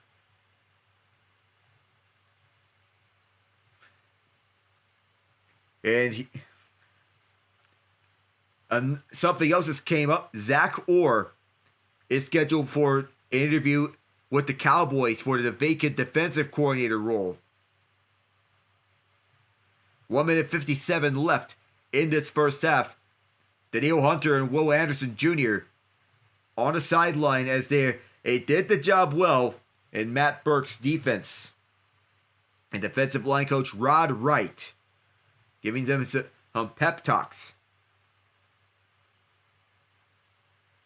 This is a defense that is hard to move the football against by any means. Boswell kicks it off. This will be returned from the 2-yard line. Over the right side is Noel. The Steelers coming after him. He has nowhere to run. And he is stuffed at the 20. Benny Sko, the Pro Bowl specialist on special teams, putting the special in special teams. Next Monday will be the national championship between the Indiana Hoosiers and the Miami Hurricanes. And who wins it all will be Fernando Mendoza and the Hoosiers or Mark Fletcher Jr. and the Hurricanes. Texans start with possession from their own 20-yard line after they were stuffed on that return. Here's Marks. Over the right side through the B gap, and he gets 4 yards. A good carry. And Marks having himself decent night.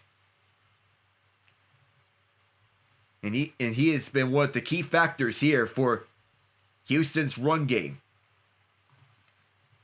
And knowing that the Steelers have been up and down, T.J. Watt and Derek Harmon, the stuff, Houston received the second half kickoff. The Texans have the lead, 7-6, so they don't need to go down the field. Stroud throwing it out right side for Kirk, and is 5 yards for him. Christian Kirk, stopped by James Pierre, and Peyton Wilson. Timeout is called. 3rd and 1. It's actually Pittsburgh calling timeout. The low was limited to just an 18-yard return. And the Texans have converted on almost all of their 3rd downs. They're 5 of 6. Almost automatic from that spot. The Steelers, on the other hand, are 0 for 6 on 3rd down, despite converting on their only 4th down of the game. 7-6 Texans.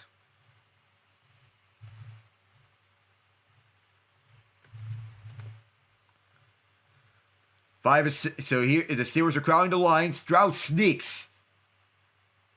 There's Cade Stover actually under center, and he runs it for a 1st down. Well, not exactly tush push, but it was more quarterback sneak with a heavier body under center and Stover. Texans going hurry up now. The strategy has changed. Shotgun. Stroud looks middle, and it's Stover again. Patrick Queen and James Pierre both there. And Houston calls timeout with 41 seconds left. They're left with one timeout left. And it'll be 2nd and 5 as Stover got this for 5 yards. So we're going to step away for a moment as the Texans discuss it over.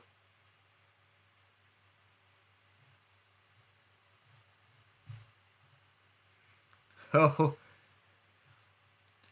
Kaimi Fairbairn is the 6th most accurate kicker in NFL history at 87.6%. I don't know what to say about yesterday's game between the Pats and Chargers. The Pats defense deserves a lot of credit. And some of the Chargers' offensive misgivings were because of their own mistakes. But the Patriots defense has passed one of the big tests throughout. That's when Drake May was intercepted to give the Chargers the ball. After stopping Justin Herbert 3 times as a runner, the Pats forced a 4th down incompletion when the tide was turned. Pressure wasn't there initially, but the Patriots started getting home late in the 2nd quarter when they sacked Herbert on back-to-back plays. 2 of the 6 that he collected on the night. They missed a few tackles on Herbert as a scrambler. Otherwise, they were excellent. The head injury to Christian Gonzalez, however, is going to be worth watching after he left in the 4th quarter. But when he was in the game, he was on point. The Patriots were able to play man defense and have him shut down the field. We'll have to wait and see the divisional round schedule that is coming. We do know the matchups. Broncos, Bills, and 49ers, Seahawks are the Saturday matchups. We'll have to see the time in which they're going to be. Rams, Bears, Patriots, and the winner of this game being the Sunday matchups. And I already have an idea of who I'm going to cover for next week. I'll be doing Bills, Broncos, Bears, Rams. Of note, Buffalo opens up as a 1.5 point favorite. This is a Broncos home game. 2 wins separate the two teams. The Broncos at 14-3, the Bills at 12-5. It's a packed house here at Acrisure Stadium. The Texans lead 7-6. Both teams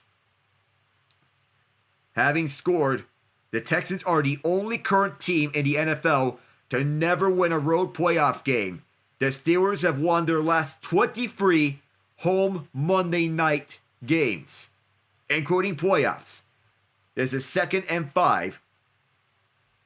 With the Steelers crowding the middle, showing blitz. They fake it. It is Stroud. Airs it out over the field, and it is in and out. Jalen Noel had it, but was forced out by Chuck Clark. Clark is feeling it after that. He leaned in with his head to break up that pass. The former Baltimore Raven and New York Jet popped it out as Noel had that one. That was as big of a hit as it was. Noel, another Iowa State product, alongside Hutchinson and Jaden Higgins. The other two Iowa State products on the wide receiver core. 3rd and 5. And there is an injury here. I believe that is Clark who had that big hit on Noel. He is able to get up now. He is wincing. And Clark, one of the Steelers safeties who they picked up from who they picked up in free agency, initially paired with Juan Thornhill. Thornhill was later released and picked up by the Jaguars, signed to their practice squad. Clark walks off to the sideline. The Texans have converted 6 of their 7 third downs. The Steelers could use a stop here. The terrible towel is waving. The field goal line is the 43-yard line for Houston. Collins motions to the right side, trips formation. Here comes Highsmith, and Stroud gets it off. Another first down. Kirk slowed down. He gets 6 yards out of it, and that is the 7th third down conversion by the Texans on the night. The final timeout used by Houston, and because of the injury to Chuck Clark, the Steelers are charged with their second timeout.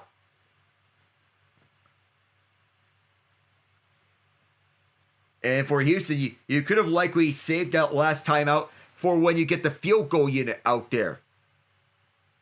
But because you don't have any timeouts, you want to work all the way up. And the win is going to become a factor here. 28 seconds left. And there's only one timeout left. That is owned by Pittsburgh. 28 seconds left. Stroud off the empty set. Looks. The pressure's on him. He gets away. He's going to throw it out right side. Over Collins' hands. He was wide open, but he let that one fly by his hands. And a missed opportunity to get a touchdown here. All the defensive backs are coming across the field. And there was nobody there on the right side. Jalen Ramsey focused on the line of scrimmage. And he has that tendency to do so. Just not able to make that play. 2nd down and 10. Another empty set. With 2 receivers left and 3 to the right. Stroud, with the Steelers blitzing 5. Marks, big hit by Peyton Wilson to pop it free. The NC State product, a big howl as he destroys Woody Marks. Wilson's strength is coverage. And he's playing in wide receiver with Marks. And as soon as Wilson comes in, he lays out the body. And a good thing that Houston has the ball incomplete. They have just one timeout left. 3rd and 10. And Houston has been money on 3rd down. 7 of 8 with 2 third down conversions on this drive. 2 left and 2 right. The Steelers blitz here. Stroud under duress, trying to get away. It's caught. The catch made by Dalton Schultz, but not close. The first down, and the Texans are going to have to punt it. 4th and 6. So what's the call? It's 4 yards. The ball is still on Houston's side, the 50. The offense walks onto the sideline. They are sending the punt unit out there. 13 seconds remain. And Calvin Austin, who was clutch for the Steelers last week, with that go-ahead touchdown to put the Steelers up for good against the Ravens. He's back deep as the return man, and Townsend will send this one up. It's a short punt, almost touched up by Tremont Smith, but he does not let this one touch him, and this will run out the second quarter. The half is over. The Texans lead 7-6 in this defensive tug of war, or trench warfare, as what the title of this space is. Alec Nava, Ian Genge with you. So we're going over throughout this playoffs. So this game is pretty much living up to how it is.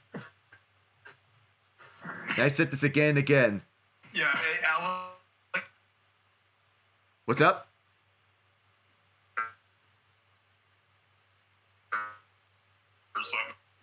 I'll be right back. All right, then. See you then.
It is 7-6. The Texans up on the Steelers in this defensive trench warfare. The total yards are 198 for Houston, 94 for Pittsburgh. Hello, everyone. I am Alec Nava. Ian Genge, he was with us earlier. CJ Stroud, 13-20 for 118 yards and a touchdown. Throughout this game, Woody Marks and Nick Chubb have combined for 82 rushing yards. On the team, you include the QB sneak from Cade Stover. That's 86 total rushing yards on the Texans. Marks with 59 of those. Christian Kirk, 5 catches, 58 yards, 1 touchdown. For Houston, it's all field goals for the Steelers. Aaron Rodgers, 9-15, 79 yards. And not a lot of traction for the ground game. Jaylen Warren, Kenneth Gainwell combined for 24 rushing yards. DK Metcalf just came back, but he has just 2 catches for 42 yards. Not a lot of an impact there for the Steelers. As Stroud lost 2 fumbles. One of them forced by Jack Sawyer. The other forced by Keanu Benton. The first fumble was recovered by Yahya Black.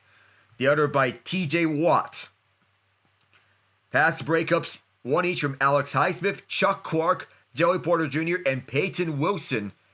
As Clark broke up a deep ball for Jalen Noel with a big hit lean with his head, and Peyton Wilson putting on the boom on Woody Marks on the other one. No pass breakups for the Texans to speak of, by the way. Half a sack between Sheldon Rankins and Will Anderson Jr. The 2 sacks for the Steelers are strip sacks, one from Sawyer, the other from Benton. And here, that's where we stand and throughout. The Chargers and Patriots were the Sunday night game, that was the other game which I was contemplating doing. I ended up doing Bills versus Jaguars. Drake May, in his playoff debut, got off to a skittish start, but he rallied the Patriots in a defensive battle and gave them just enough offense to advance to the playoffs for the first time since winning Super Bowl 53. The possible MVP was just 6 of 15 for 95 yards and an interception in the first half, and May was lucky to pick and cost the Patriots points. He led 2 important field goal drives in the first half, though, and used his legs with 52 first half rushing yards. At halftime, that's when his arm came in. Complete 11 of 14 passes for 173 yards and a touchdown in the second half, converting a few big third downs to Hunter Henry and then hitting Henry on the dagger, a 28-yard pass for the only touchdown of the game. He wasn't perfect after halftime, missing Austin Hooper for a touchdown and taking a strip sack midway for the fourth. Fortunate it wasn't a turnover, had Patriots offensive lineman Jared Wilson not fallen on it.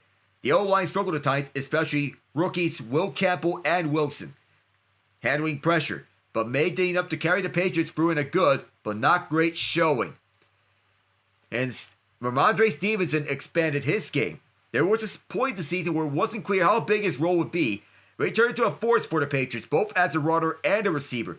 There's more the latter than the former. Stevenson caught 3 passes for 75 yards, including an important 48-yard catch and run to get the Pats out of the shadow of their own end zone. Also made grabs of 10 and 17 yards in the second half, breaking multiple tackles and making defenders bounce off him. The Patriots started 5 drives at their own 20-yard line or worse, backed up inside their 10 twice, and Stevenson helped dig them out of those holes. He had a workman-like 53 rushing yards and helped buoy the Patriots' run game on the night when Travion Henderson was held in check. It was a beautiful night offensively for New England, but they grinded out 381 yards, a game-high 128 from their lead back. The winner of the Texans and Steelers will face the Patriots or in a divisional round. Between the Patriots and Texans, they have had playoff history before. 2016 in the divisional round after the Texans beat the Oakland Raiders. And the last time the Patriots and Steelers faced off, the last time the Patriots and Steelers faced off was the AFC Championship game that same year. The two of them have a lot of history of one another. The Steelers won this year's regular season meeting against the Patriots 21-14 on a clutch go-ahead touchdown from Calvin Austin. Next week, I'll be calling the Denver Broncos and the Buffalo Bills. On Saturday, the Chicago Bears and the Los Angeles Rams on Sunday. To see when the start times are for those games. But those are the games in which I will be covering next week. The San Francisco 49ers are big gains for Demarcus Robinson. Production in the playoffs can sometimes come from unlikely places. Robinson got just 276 receiving yards on 22 catches with 1 touchdown, but became an explosive weapon, earning 0 games with 45-plus yards this season. He surpassed down his first catch, going for 61 instead of his first quarter touchdown, getting 6 catches for 111 yards and a score. The Niners used splash plays to puncture the Eagles, including 4 passes of 27-plus yards. Christian McCaffrey was stymied on the ground, but caught 6 passes for 66 yards and 2 touchdowns. Wasn't all that pretty from Brock Purdy and the Niners. From an ineffective ground game to 2 interceptions on the drops and misalignments to waste of timeouts. When they needed the big plays to turn the time, Kyle Shanahan dialed them up. They executed better. And the injury-ravished Niners overcome the demons. As such, they lost George Kittle, who popped his Achilles, but Jake Tonjes filled in admirably. The defense was down to a slew of replacements, but they held together in the clutch, making life difficult on the Eagles. Robert Saleh's mangled crew kept the Eagles out of the end zone in the second half, forcing 4 brilliant outs. Fitting that Eric Kendricks, forced into the lineup due to a trove of injuries, knocked down Philly's final 4th down attempt through triple coverage. No matter who was called up, the Niners have stepped up to keep their season alive.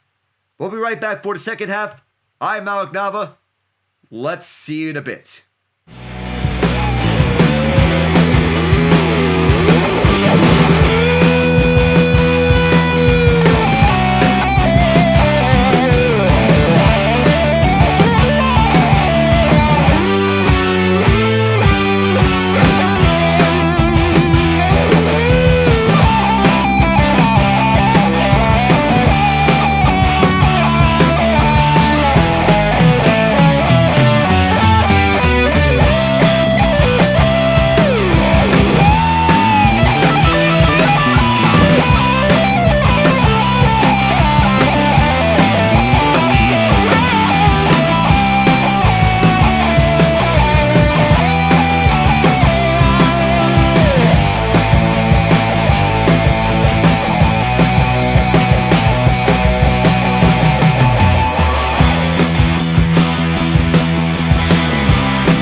Houston leads by just 1 point, and it's only 1 point. 7-6 is the score. Winner draws the New England Patriots at Gillette Stadium next week on Sunday. The Steelers are in the playoffs for the third straight year. Bowed out in unceremonious fashion the last 2 years, Pittsburgh believes is the best chance that they've had with this team. But the Texans, do they have the adjustments ready? You go off on offense. Have them take off here. They start with possession for the second half. Remember, they won the coin toss and deferred to this half. We'll see how things fare on here in the last 30 minutes of play. Texans 7, Steelers 6. We get Ian Genge back on here. And back deep is Jalen Noel, looking to return this from Chris Boswell. As he boots it as far as he can, Noel will step up to the 6-yard line and return it down the near sideline. Forced out at the 26. And right at the bat, just came back to the Steelers stuffing the Texans at their own 26-yard line. And welcome back to this game, where it's defensive, and we're looking to see more from either side offensively. Mike Tomlin, however, is 1-10 in the playoffs all time when trailing at halftime. The only win was in the AFC divisional round in 2010 against the Baltimore Ravens. Motioning right is Kate Stover. It's a play fake for Woody Marks and Stroud. On the bootleg, first down, Jaden Higgins. First target, first catch. Forced out by Jalen Ramsey. It is 15 yards for Higgins. So, I did see, Ian, that next week, the Bills are favored to beat the Broncos by 1.5. It's a Broncos home game. Well, that's not really a surprise. I mean, yeah, Denver has the best defense in the league, but that offense is suspect. Yep. We know this team, both teams here are suspect offenses, but the ground game has been going for the Texans. 13 yards for Woody Marks through the B-gap left side. And they have the courage to run the football on the Steelers' seesaw of a run defense. 73 total yards for Marks on 12 carries. He's approaching the 100-yard mark. Pittsburgh needs those defensive adjustments here and fast. Just 24 yards total on the ground for the Steelers. The Texans have 100. Single back. They fake it to Marks. Stroud through the middle. Wide open Higgins. And add 15 more to that. Surviving a collision from Kyle Duggar. Well, don't look now, Ian, but the Carolina Hurricanes from down 3-0 to tying the game in the third against the Red Wings. Well then, good to know. Oh, our good friend John Ott is doing that game. And it is the jersey retirement of Sergei Fedorov, who famously signed an offer sheet with the Hartford Whalers, had it matched by the Red Wings. There is a player down here, by the way, in the meantime, as both teams are gathering up. So we'll step away for the moment. Fedorov most famously signed an offer sheet with the Hartford Whalers.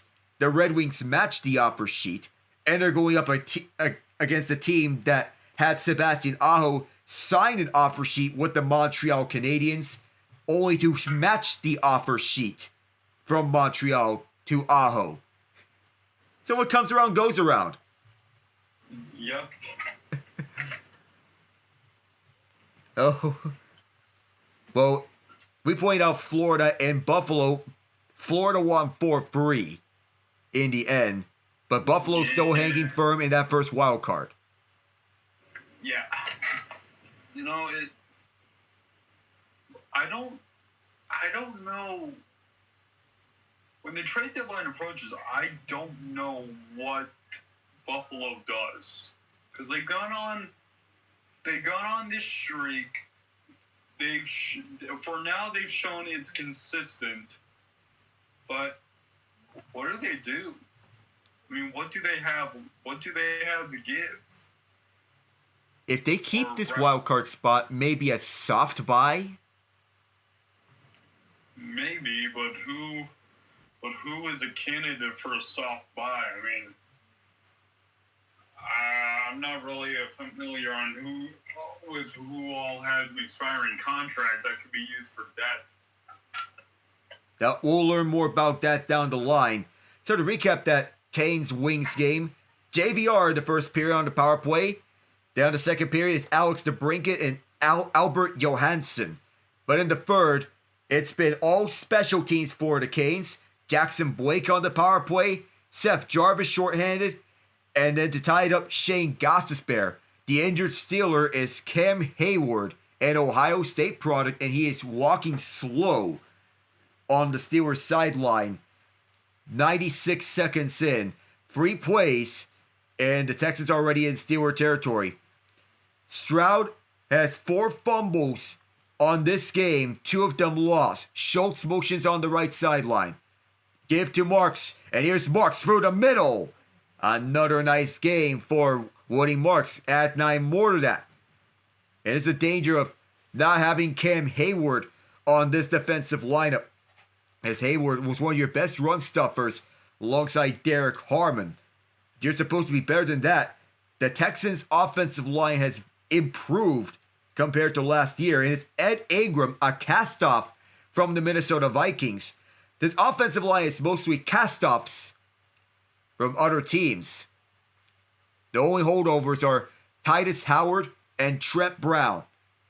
On 2nd and 1, it's on the right side. Marks gets the first down, and they're at the Steelers territory. Extra pushing and shoving. The officials have to step in to break up the scuffle between Dalton Schultz and Patrick Queen. And they do. Hayward's back. He's able to get back onto the field. He had his helmet on at the sideline, set to sit out for 2 plays. So, the 1v6 matchups will be on next Saturday. The Sunday matchups are the 2v5, or in the case of the Steelers winning tonight, 2v4 on one of them. Here is Marks on the right side. Walks up nicely by Blake Fisher. It is 4 yards for Marks, and he is continuing to hold strong. Trent Brown was actually a cast-off from the Bengals. He was initially the starting right tackle, but suffered a season-ending injury last year. His role is now replaced by Amarius Mims. Hold his own on the right tackle side. Howard switched over to left guard. Originally played right tackle, was initially the backup plan to the Eagles drafting Andre Dillard. That didn't work out. But it actually went better for the Texans here. Steelers blitz, Stroud in shotgun. Give to Schultz, who is immediately met by Duggar. Just 2 yards through the right side on the flat route. This has been the difference in this ball game. The Steelers. This defense is getting dominated by this ground game. The Steelers defense. On 3rd down, the Texans are 7 of 9, averaging 4.6 yards to go. The Steelers 0 for 6 with an average distance of 11.7. Stroud has gotten 5 first downs, throwing 6 of 7 for 73 yards. Motion man left is Higgins. Steelers send 4 after Stroud. Pump fakes. Now steps up, dancing in the pocket. There's a low pass and it's intercepted! Brandon Echols jumped in front of Xavier Hutchinson. He returns it back to the line of scrimmage. Stroud was under duress. And an ill-advised interception sees Houston turn the ball over for the 3rd time tonight. Okay. The defense is doing every conceivable thing in their power except taking the ball to the end zone itself. Offense, please do something besides, Just the same old, same old. And guess what? We're going to overtime in Detroit. Oh, boy. Huh. What's the likelihood that Sebastian Aho, who was in the midst of that offer sheet saga with Montreal, scores the game winner. Oh, wow. That's just poetic justice. Kind of funny when you put it like that. Yep, poetic justice. And for that reason, I'm picking him for the OT winner. If it's a Red Wings winner, give me Patrick Kane. Yeah. And you know what? Detroit,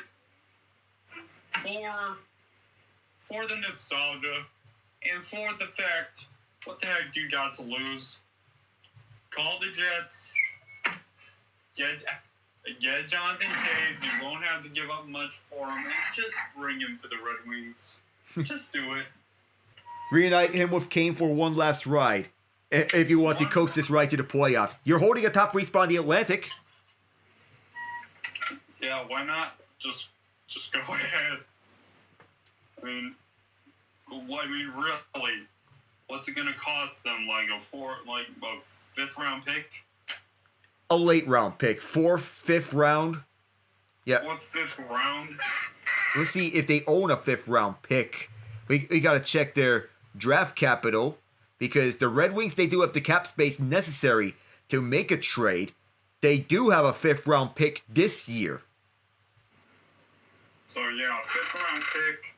Just do it for the memes, the lulz, the nostalgia. Yep, the nostalgia. Yeah. You look back at the route that Xavier Hutchinson ran from the slot at the left side. CJ Stroud was under pressure late as he got away from it, but it was an ill-advised pass on double coverage on the right side. Duggar and Echols were there to cover Hutchinson, and Echols jumped in front of the route to get it low. Steelers start for their own 4-yard line because they rolled Echols down by contact. Jaylen Warren through the middle. We'll see how this offense rolls. It is a strong run for the 4th-year man out of Oklahoma State. 7 yards for Warren. Stroud lost 2 fumbles. 2 others came on bad snaps. But that interception was an ill-advised throw with Echols standing in coverage. The Pittsburgh Steelers still trailing just by 1 point. Following the first 2 takeaways, 10 plays, 9 yards for the Steelers. It is Warren again, and he's going to go for the middle. The Texans trying to hold him off, and he is very close to a first down. They're going to say he got it. The official came in and said yes. This is awfully close. I don't know if D'Amico Ryans is going to risk using his challenge here.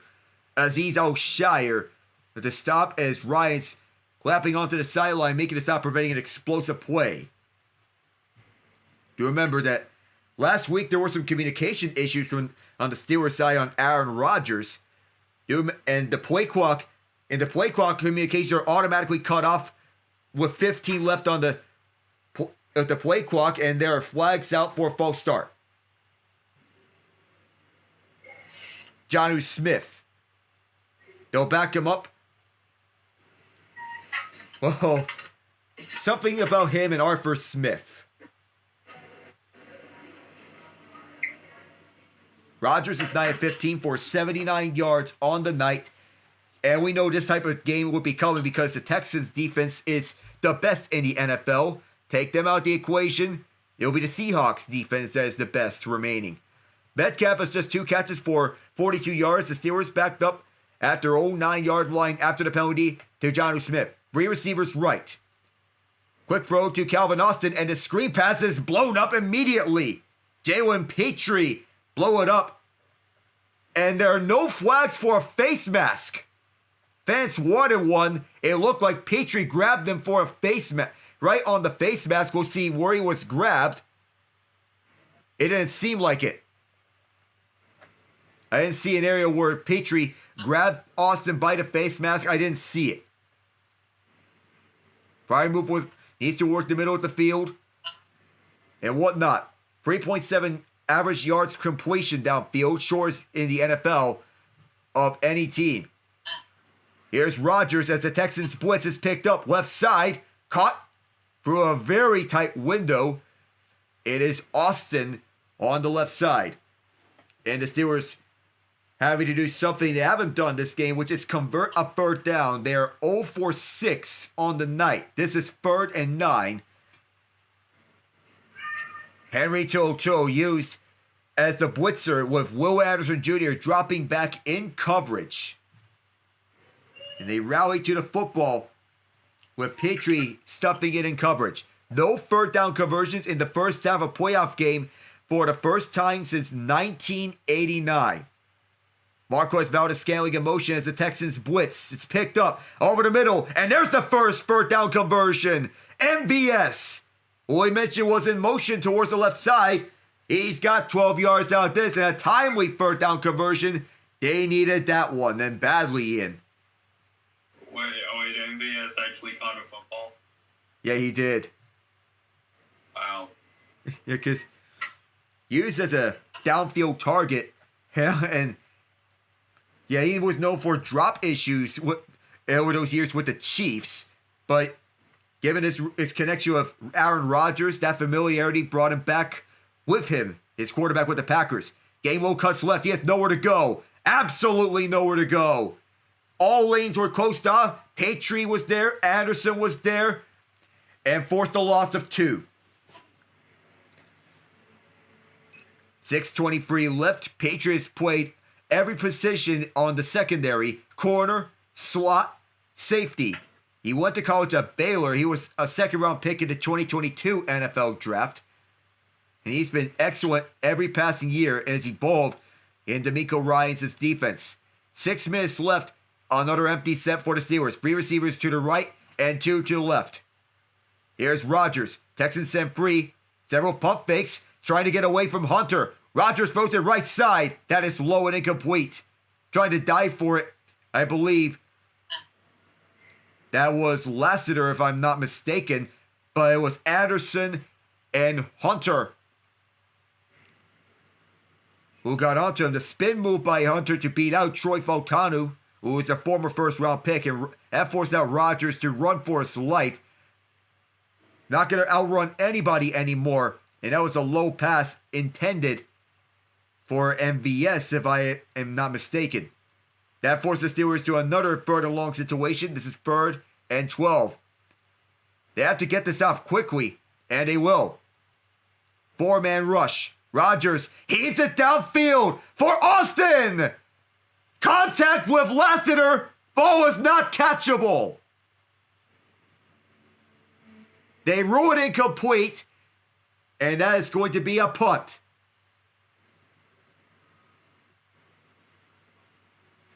It looked like Lassiter may have gone away with one, but it looked not as much from one angle. And that tangle up, and yes, he had a hand on his shoulder. They ruled it a non-catchable ball. And honestly, it wasn't one, as here on the punt is Corliss Waitman. Fans jeering the refs, and Noel returns it through the right side. Met by several Steelers at the 30-yard line.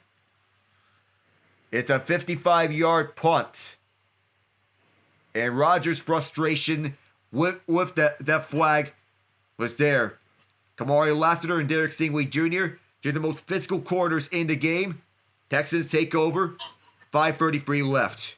So, from that, they didn't throw a flag there, but from what we saw, I thought that the ball was not catchable.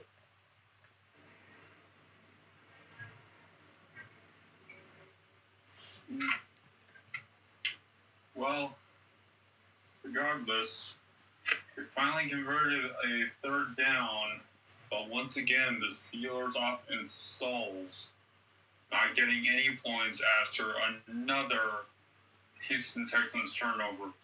Steelers, I swear, if you allow CJ Stroud to have this kind of game and not win this,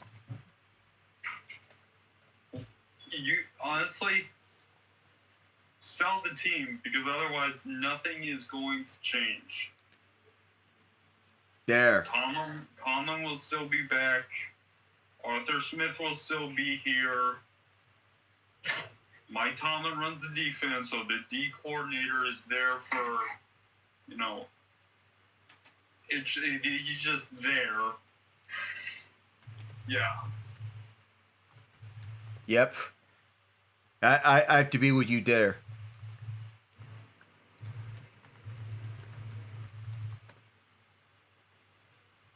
Oh, but yes, we know what these teams that the Red Wings win with Andrew Kopp scoring the game winner. He of all people.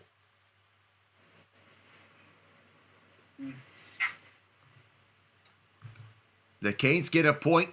The Red Wings get 2. Devils up 4-1 on the Wild, looking to end their long skid. If we look at that last play between Austin and Lassiter, it is a good route from Austin. Lassiter shoved him on the right shoulder. And Aaron Rodgers on the bench. He is still not happy about that at no call. The frustration continues to mount. The officials have ruled that it was not a catchable ball. And Austin has evolved as a clutch playmaker, especially in fourth quarters. He has 3 go-ahead touchdowns on the season. 5:33 left in this third quarter. Houston leading 7-6. Stroud double play fake. It's a dump off to Hutchinson, trying to find room to run, and he does for 5 yards on first down. So a few weeks back, when they brought in Adam Thielen and Marquez Valdez-Scantling, the hope is that they can get some more receiving threats onto the game, that they've been picked up late in the season. Help fill in some of that void to fill in this receiver room outside of DK Metcalf. Schultz in motion. This is a run. Flag out immediately. And it's 2 yards. And it looks like somebody was lined up offside. Here's the call from Craig Rolstad. Illegal motion on Dalton Schultz. They'll push it back 5 yards. 3 turnovers from CJ Stroud on the night. One of them on two of them on a strip sack, one of them on an interception. And the first one was on a flea flicker as Jack Sawyer forced the first fumble. Keanu Benton the second one. And then the interception by Brandon Echols. 2nd and 10 after that penalty on Schultz. The turnover margin on the season for the Texans is plus 17 in the regular season, minus 3 tonight. Stroud well protected, running out of time. He just makes it back to the line of scrimmage. Stroud tried to take off running. Derek Harmon saw him. Forces a 3rd and 10 with 4:20 left in the third. In this defensive war of attrition is Chuck Clark, who was hurt when breaking up that pass from on Jalen Noel. Stroud got away, but Harmon caught up to him at the 30-yard line. Shotgun set, 3 receivers left and 1 to the right. Steelers send the blitz after Stroud. Throws it towards the right side. Collins lost his footing. Incomplete to the Steelers sideline, and it's a punt that's forced by Pittsburgh. No chance to convert on that play. Joey Porter Jr. locked him up. Collins lost his footing on the right side as they were one-on-one coverage, and Porter did not allow an inch of separation. And by the time that Collins got up, the ball was well away from him. Here's the punt from Tommy Townsend. The Steelers defense forced that 3 and out, and all the way back deep is Austin, returning this deep. Austin past the 20. He gets it back to the 24, crowded by the Texans. He returned this for 15 yards, and Rodgers and company looking to make up for that missed call that they thought it was. Thought it was not a catchable ball. But the Steelers offense will go to work. They have not scored a touchdown yet. We'll see if they can break through. We'll be right back.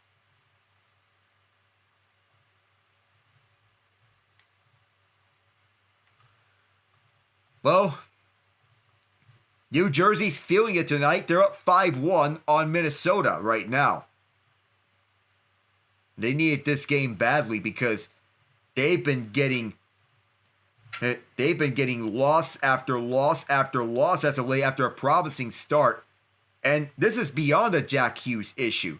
It's a roster issue of construction, but New Jersey needs this game tonight.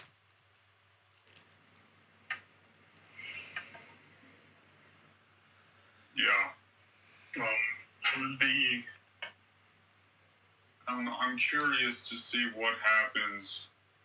Actually, I'm curious to see where everything's going to stand when we hit the All-Star break. Because right now it is.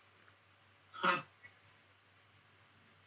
right now you've got Detroit, Tampa, and Montreal leading the Atlantic. The Metropolitan is the Canes, the Islanders, and the Flyers, with Buffalo and Washington as the wild card, as the ones holding the wild card.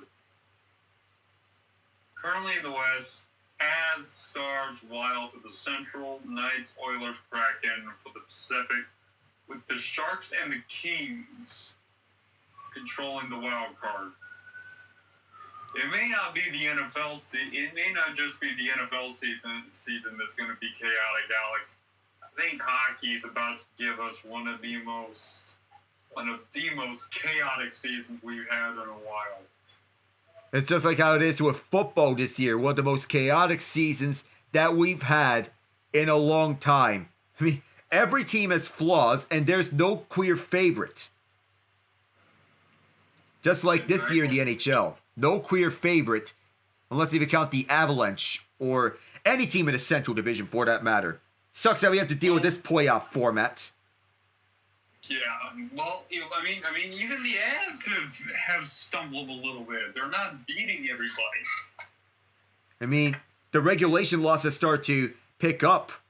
They had just 2 all of the first half of this season, and they lost back-to-back regulation games. Here's Rogers under center. Thielen motions left. 2 tight end set. Play fake. Rogers looks. Airs it out left side. Wide open. At the 45 is Thielen. They're starting to open up the playbook. They want to take advantage of the league's best defense. Finally a little room with Thielen running a corner route on the left side. Nobody there as the closest Texans defenders were Alshire and Lassiter. DK Metcalf was open as well on the go route on the left side. It's a little fade as well. 3 minutes left. Still the same score as it was on halftime. Neither team has scored in this third quarter. Shotgun set. Moshi right is Skoranek. Rogers keeps it on the play fake. And he's going to dump it off left side where Jonnu Smith is immediately crowded. Alshire, who we mentioned last play. Loss of 1. Alshire, one of the best linebackers in the NFL and the emotional leader of the second level of this defense. And while there was enough time to get this off, Alshire read that and shut that down immediately as his football smarts have accounted for all levels of this defense. Remember, this is a Texans defense that has allowed 17.4 points per game allowed. Kenneth Gainwell motions to the right. He is in as a slot man, primarily playing running back. Rogers in trouble, spikes it to the dirt. Closest receiver is Gainwell, pressure from Will Anderson Jr. Daniil Hunter also there, and it's 30-11. Hunter comes in from the right side, beating out of Frautanu and Spencer Anderson. This defense ferocious on both edges, which can help set the tone, along with defensive tackles Togiai and Rankins. Rogers was hurried up on the play. Need to get one off on time. And Houston has all the questions that have been answered. 30-11 here. Play clock at 1. They get it off. Rogers looking for a first down. Ball is out! Diving on it to recover it is Mason McCormick. Hunter with the strip sack on Rogers to send out the punting unit as McCormick recovered the fumble. And while Hunter may have saved a touchdown here, he gets up right on Fautanu, who's been beat out several times in this game. Mason McCormick sees it and picks it up. Oops, and he saves a touchdown. Back at the 14 is Jalen Noel. He gets away from the first man on the far sideline, and he runs it out with Carson Bruner up on him. 1:29 left in the third. And still, we are scoreless in this third quarter. Texans on top 7-6, and it's going to come down to which defense makes the better plays. We'll be right back.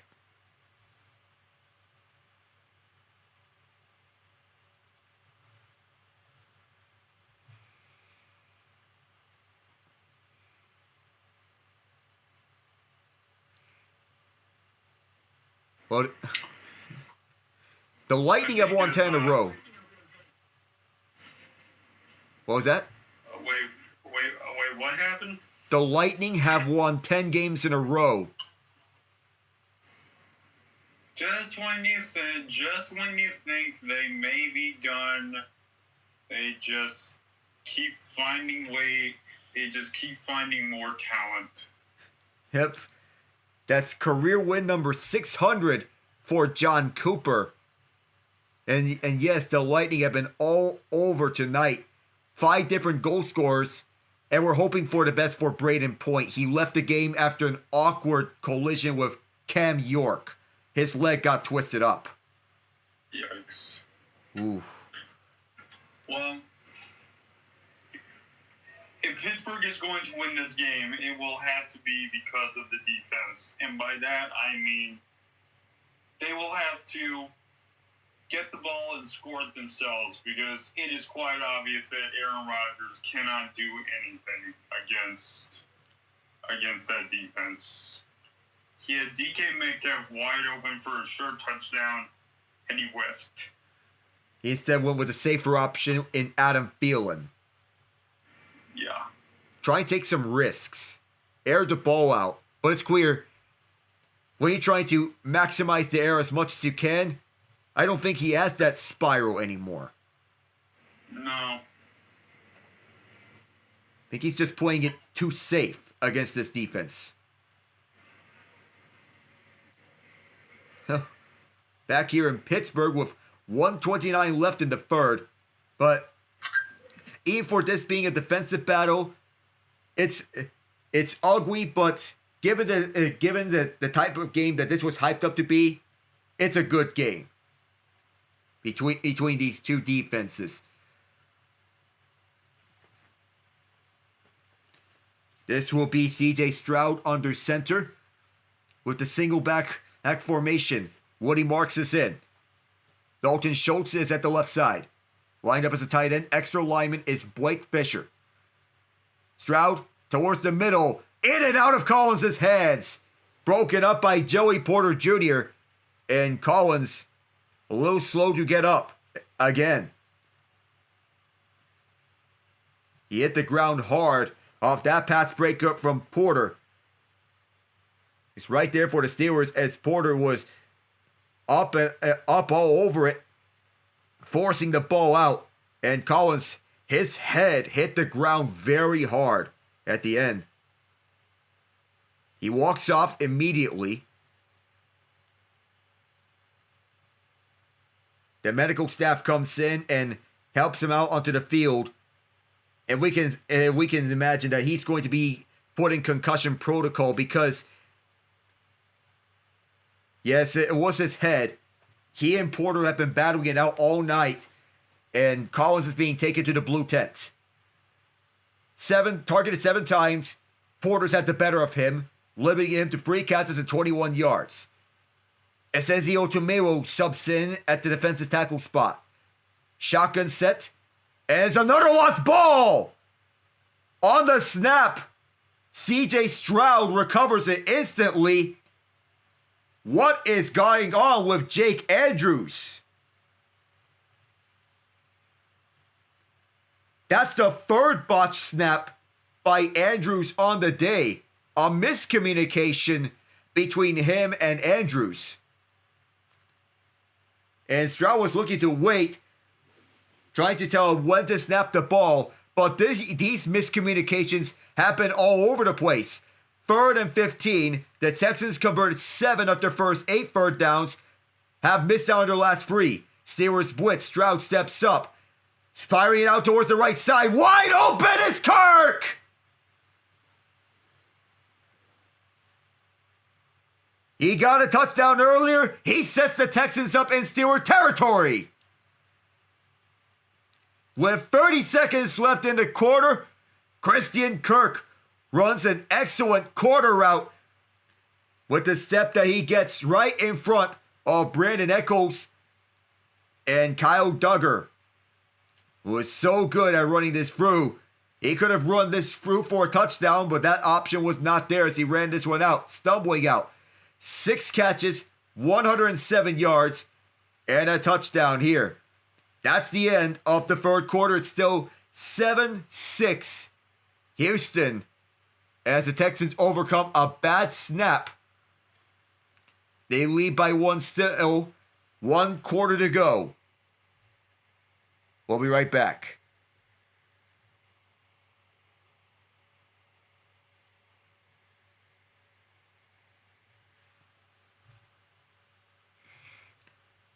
Just can't imagine what this has brought up. The absolute insanity of this game. At least defensively. CJ Stroud, the first quarterback to lose 4 fumbles. This the first quarterback to have 4 fumbles in a game. And that was achieved by halftime. But some of those fumbles were not his fault. Some of them were bad snaps from Jake Andrews. But overall, can't imagine what this game has brought defensively. Oof, man. Yeah, Alec. I mean, dude, the fact that CJ Stroud is playing like this and the Texans are not only winning but in prime scoring position right now, Are you using the computer? and this just goes to show that the Steelers are forever a mid franchise. Like, you know, they I get it. They're a team that prides themselves on not having losing seasons. But eventually you get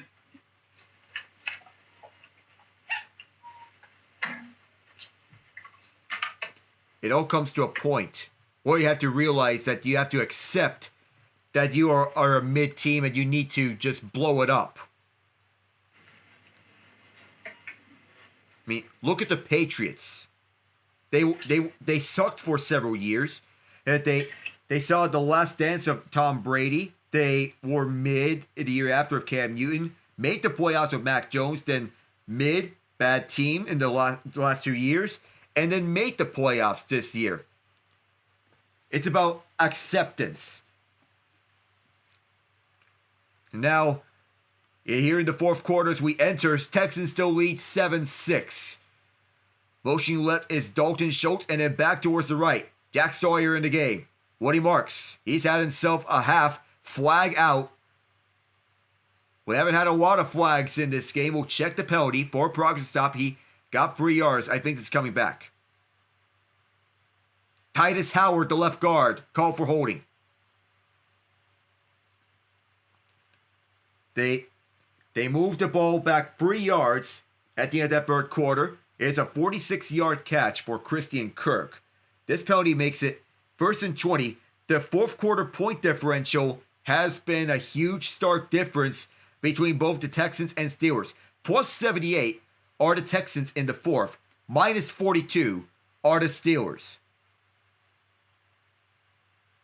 And the Steelers have not won a playoff game trailing at the half since 2010 against the Ravens. Marks gets to the 38. And we're seeing Nico Collins get carted off. He was being evaluated for concussion after his head slammed hard playing one-on-one with Joey Porter Jr. Oof, that was a hard hit on the ground, and the Texans are going to miss their big-bodied wideout. 7 yards for Marks, as Schultz motions to the right of the right tackle Trent Brown. Stroud delivers it left side. It is Kirk, the reliable slot man. He gets it to the 31. 6 more yards. 3rd and 7. It's been the third down dominance of the Texans throughout this game. That's been a recurring storyline. They converted on 3rd and 15 previously. This is 3rd and 6. And points have been earned throughout. They are 7 of 9 on 3rd down in this game. And they can just unload it. Trips right, 1 left. Kirk motions towards the left. Then he comes back towards the right. Steelers blitz again. Stroud, he's one down the left side. Spinning and turning was Higgins. No flag thrown.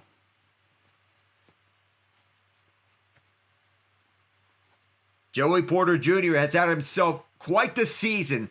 That time lined up against Higgins, the other big-bodied wideout. And it looks like Higgins was the one who grabbed onto Porter. And Stroud was not happy about a no call, but it seemed like Higgins was the one who initiated contact. 44 field goals this season for Fairbairn. Time for the all-time record in a single season. And here, he has his 45th from 51 yards south. Well done. He had a rough divisional round last year against the Chiefs. But some redemption here. Aaron Rodgers, does he have something in him here? Back to work in a moment.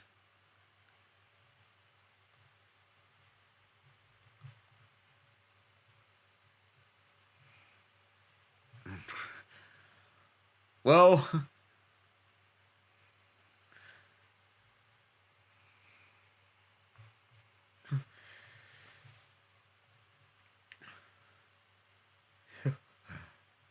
and here are the Canadians blowing out the Canucks 6-3.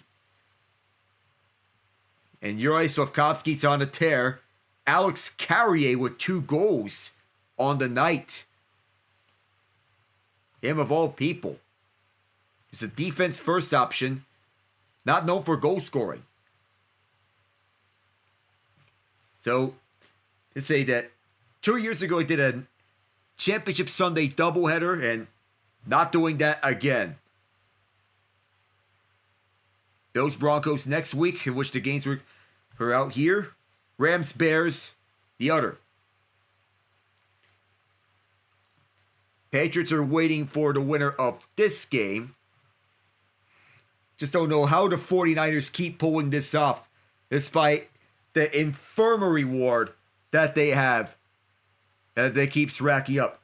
No Nick Bosa, no Fred Warner, no Michael Williams, and now no George Kittle. They've had several players out for some time with injuries this season, including Brock Purdy, Ricky Pearsall, and yet they still find ways to win. Kyle Shanahan, man. And yes, talk about the revival of Mac Jones and potentially him finding a new home this coming off season. We'll see where he ends up, if he decides to go or if he decides to stay in San Francisco as the backup to Purdy. He overcame 2 interceptions. Will Anderson Jr., Danielle Hunter, they've been all over the Steelers' offensive line tonight. Henry To'oTo'o with one of those QB hits as well. Hunter had a strip sack on Rodgers.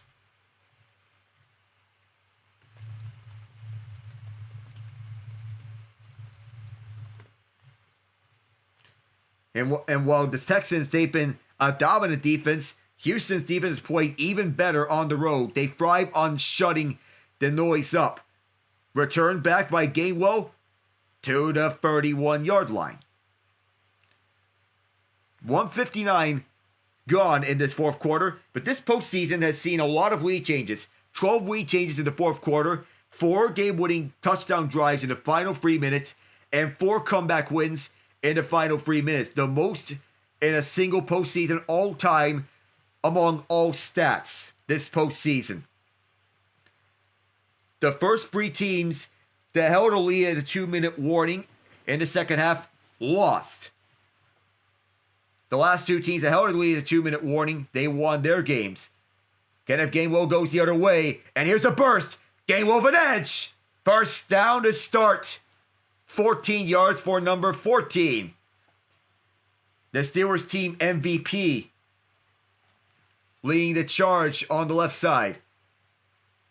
The times of when the divisional rounds games will take place will be announced at the conclusion of this game.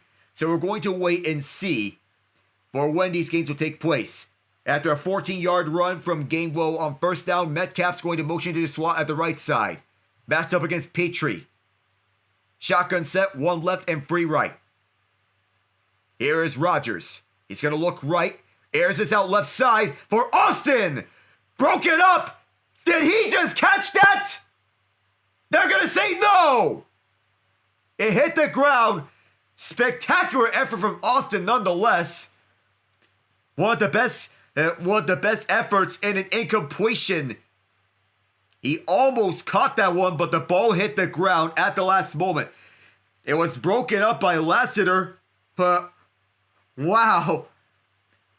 I gotta respect Austin for that one. Instead of a long catch that's up at the Steelers up in Texans territory, it's going to be 2nd and 10. Just 46 rushing yards on the game. Stack right, 2 left. Run play left side, and this time the Texans get to him. Tuo and Togiai. Fans upset. They're impatient. It's a loss of 2. Tuo, the Alabama product in his 3rd year out of Bama. And Togiai, an Ohio State product. So 2 of the Blue Bloods in college football combined for that. 3rd and 12. And it's going to be an empty set for the Steelers. 3 receivers right and 2 to the left. Will Anderson is lined up wide left. Right opposite Dylan Cook. Rodgers. And he is down. Ball is out. Picked up by Sheldon Rankins. This is a live play. And he's in.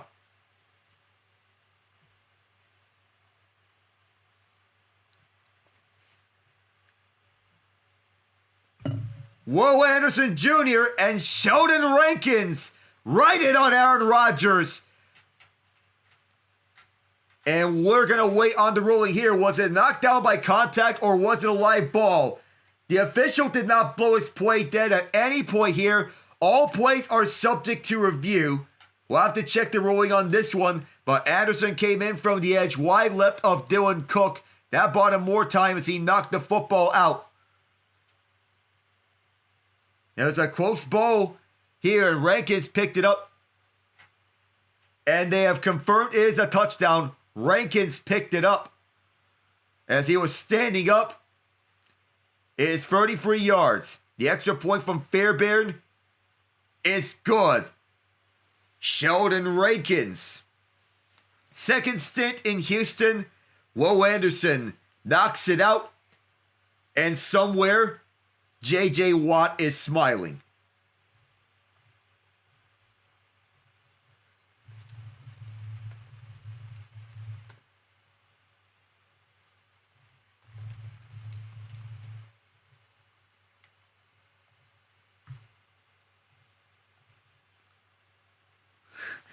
Anderson runs over Isaac Sumalo.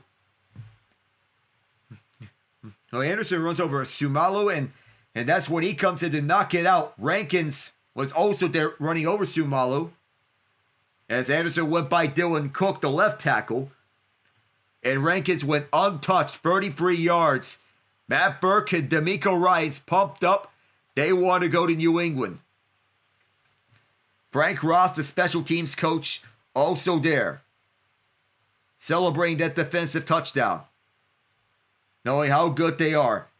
Fairbairn kicks it off, and this is returned from the 10-yard line by Gainwell. He's going to cut right. Misses Tremont Smith, jumps over Ogobawawe, shakes off a third tackle. He's finally brought down to 33 by Damon Clark. D'Amico Ryans. He was one of the players who got after Aaron Rodgers back in his playing days in December 7, 2008, in which he sacked Rodgers. In which, at the Texans, they were yet to have their first ever playoff appearance, and Ryans was in his playing days. He is a really good player. He's become a terrific head coach for the Texans. It's fitting that he came here to be their coach. Shotgun set for the Steelers, 3 receivers left, and 1 to the right. Rodgers. He's going to look well protected. He's it down the middle for Freiermuth, and missed this man. The first time Rodgers was targeting Freiermuth on the day. Rodgers is 42 years old. Ryans is 41. One of them is still playing under center. The other is the head coach of the Texans. They're being the edge rusher. And their start phase is 11-11. At time left. Shotgun set 2 left and 2 right. As Rodgers looks. Dumps off middle. Warren slammed by O'Shire. O'Shire's headed to his first Pro Bowl this year.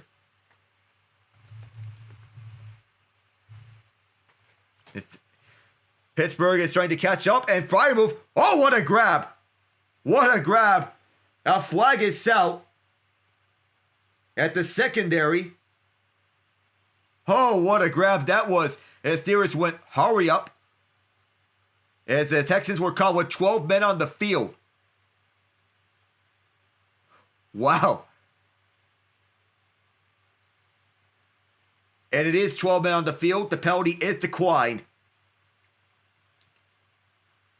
That catch has been spectacular as he gets it over Henry To'O and Jalen Reed. That's twice in which he's been targeted.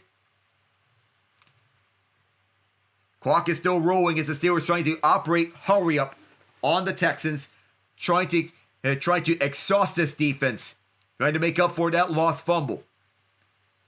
First down at the 45, Rodgers stepping up, and he's tripped.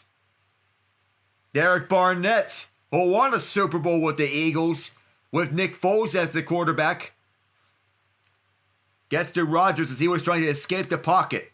Loss of 3 as Cook was going over to the left side as Rodgers was tripped up, and both Cook and Danico Autry were both there. He loses footing. Got tripped up by the defense. The 4th sack of this game. If you like defense, then this game's for you. Feeling in motion left, Texans rush 4. Rodgers rolls out left side, and he's going to heave it down the field. In coverage! Metcalf was the targeted man. Bullock the coverage. No flags. 3rd and 13. He gets outside the pocket. And now they're down to 11 points. You understand that you're trying to go down the field.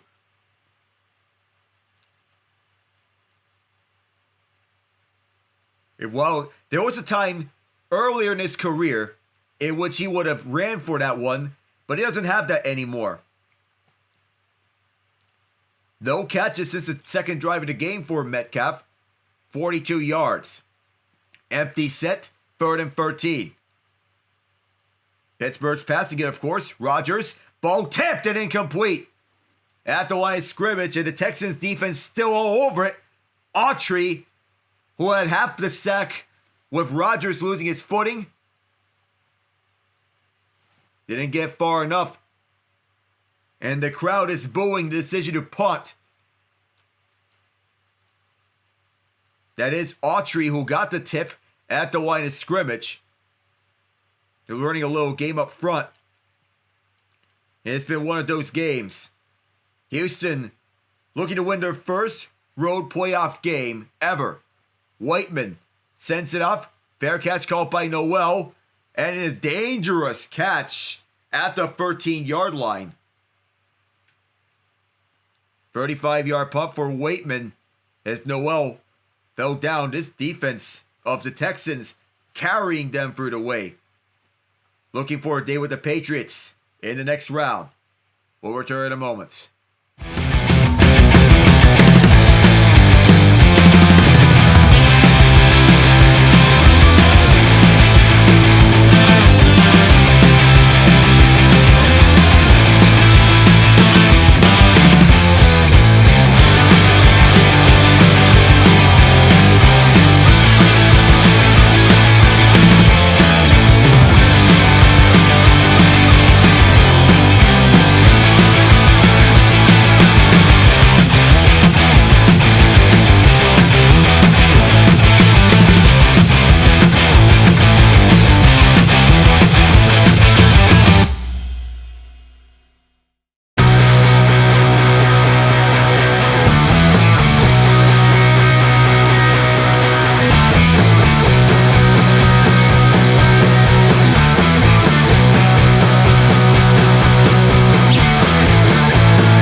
Houston leads 17-6 in this fourth quarter. 9:29 left to play.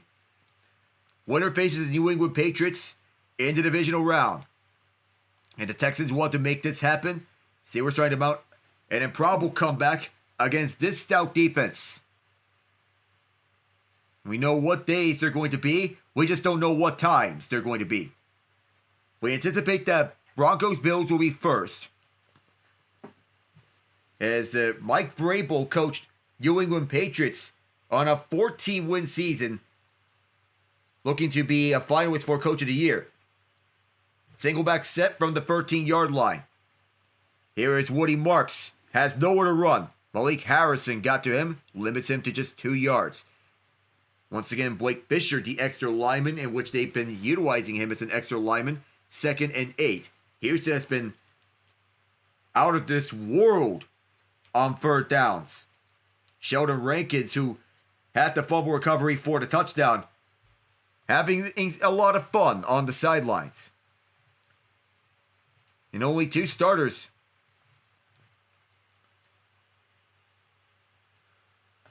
were on the roster at the beginning of Stroud. Quick throw, Higgins, first down at the 24.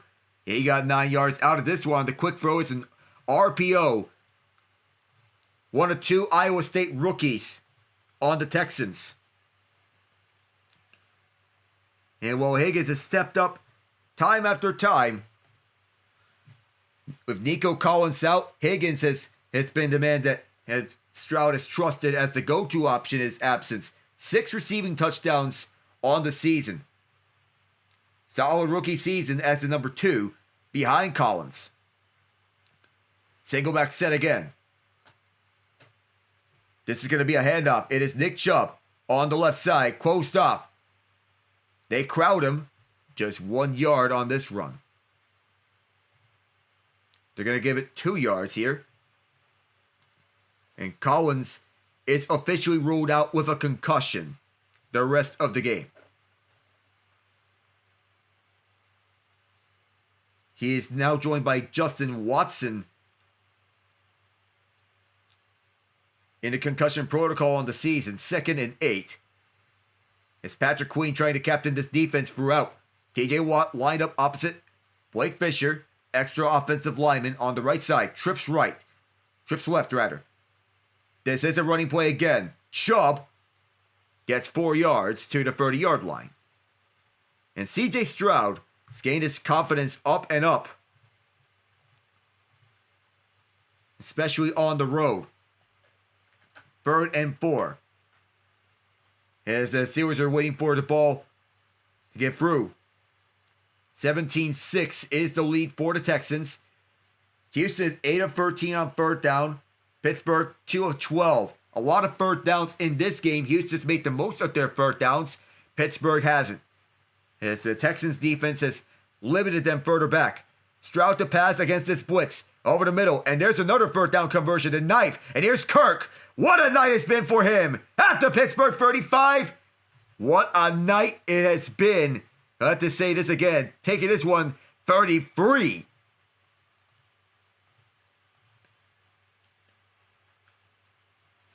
He has gains of 36 and 46 tonight.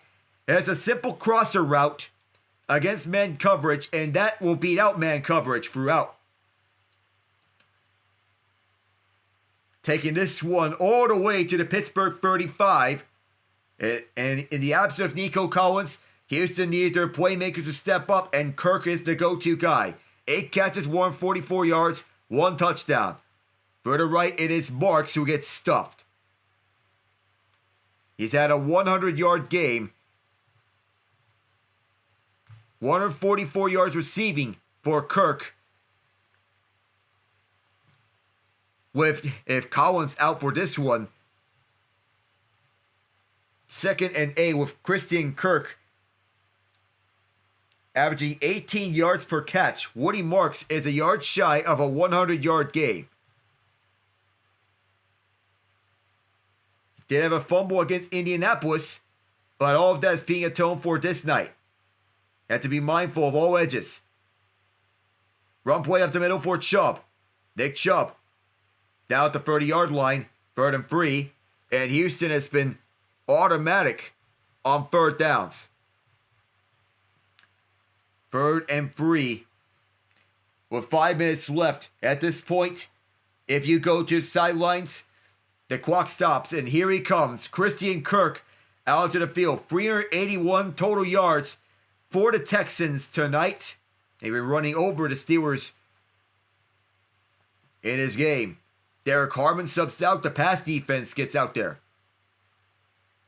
Chuck Clark back in the game for Pittsburgh. Shotgun set. 2 left and 2 right. They're going to get a run with Chubb. And here's a 1st down. A flag is out. The call is against the Steelers.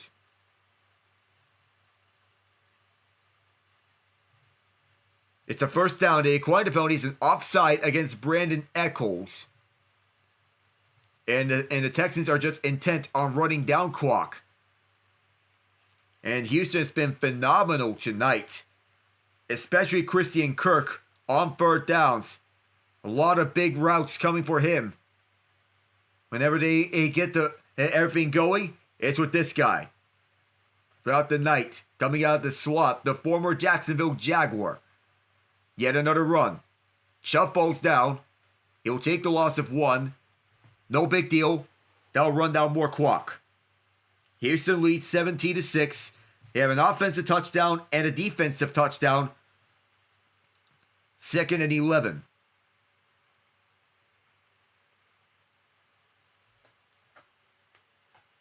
The Steelers are open to bringing Rodgers back. Rodgers may be hinting that this season would be his last. Mike Tomlin, in his 19th season, a lot of speculation on his future. Single back set, Xavier Hutchinson in motion. Yet another run with Chubb. He's going to get 6 yards here, keeping that clock rolling. And yet another flag. Those flags have picked up here as of late.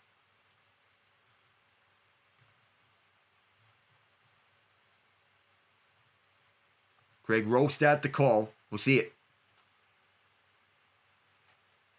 Yaya Black a little banged it up.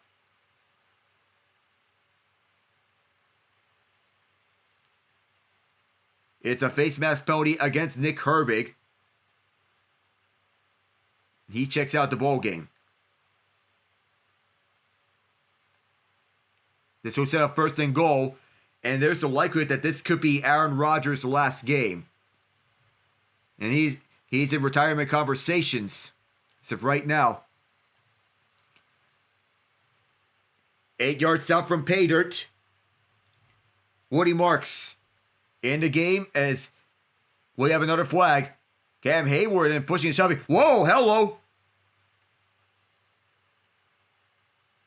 Ariante Ursary, the false start, and a late shove from Cam Hayward. Afterwards, I don't know what's going on over there. With 3:43 left, Houston has dictated this game. 19 straight seasons without a losing record for Tomlin, which is the longest streak in his starting career in NFL history, but we don't know his future. He's under contract for 1 more year and then a club option for 2027, in which the team will decide on his fate. 6-game playoff losing streak for the Steelers, which is the longest in team history. On the right side, Marks breaks free and he's got a touchdown.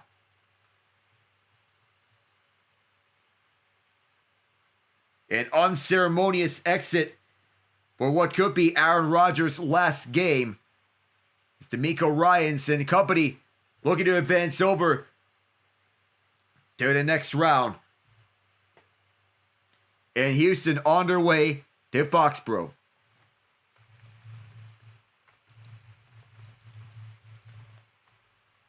The Steelers defense has run out of gas.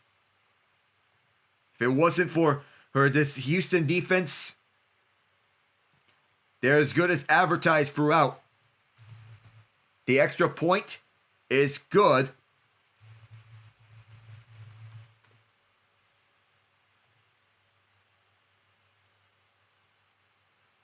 The Texans have outscored the Steelers 14-0 in this. They have outscored the Steelers 17-0 in the second half, and Marks just went untouched. Rodgers' frustration has been all throughout.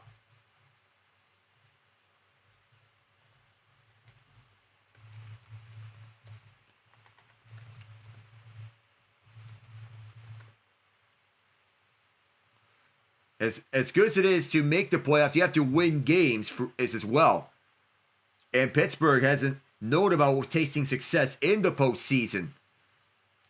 3:38 left in the fourth, and it will be extended to a 7-game losing streak for Steelers, dating back to the AFC Championship game in 2016.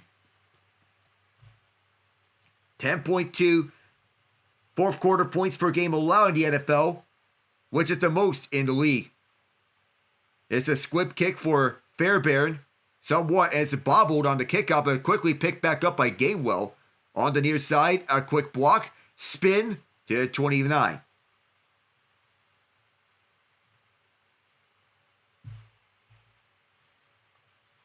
And while we know about Rodgers, we don't know what his future is under center or in the future. He hinted at retirement this offseason.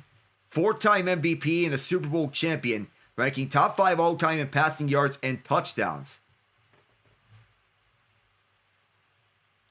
And all accolades for him just go on throughout.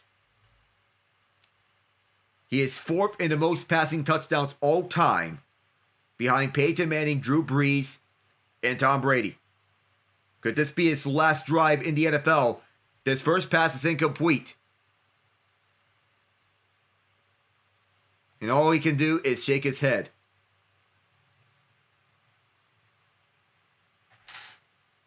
This would be the lowest offensive output on the entire season. It's a testament to the dominance of the Texans defense.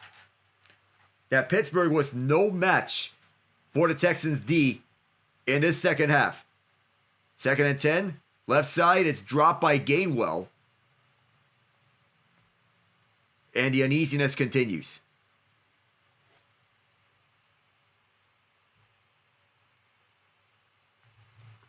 A lot of people are headed for the exits right now. And the Steelers are going to lose their 7th straight game and lose their first Monday night game in a long time. The only ones that are still here are those witnessing what could be the end of Rodgers' career and Texans fans. On a shotgun set, it's 3rd down and 10. It's going to look middle for Gainwell, and the 3rd down woes continue. He's short of a 1st down. 4th and 5. If this is it for Rodgers, there's going to be a lot of decisions going on with the team's future. What do you do at the quarterback position? Do you go Mason Rudolph? Is Will Howard ready under center? 4th and 5. As Rodgers takes it, he's going to look towards the right side, and it's intercepted. Here's the run back for Kalen Bullock, and he's going to take it out of bounds as Rodgers puts the block. He's still going, and he can't stop him. It's a pick six.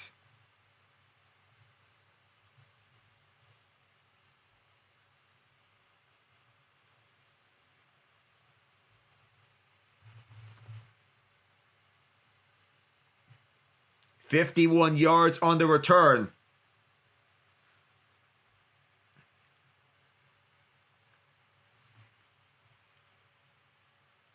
Number 1 all-time interception percentage at quarterback, throwing in that pick six to Bullock on the right side.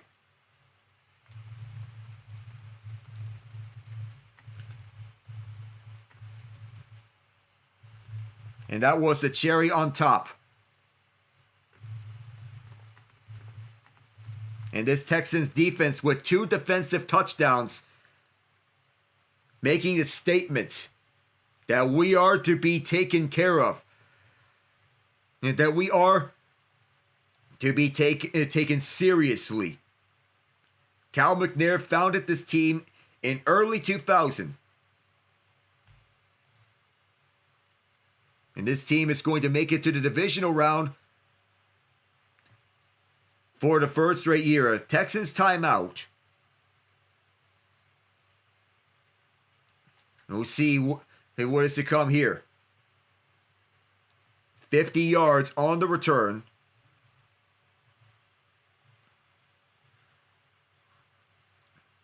And they're one step away from winning their first road playoff game in franchise history. 2:39 left.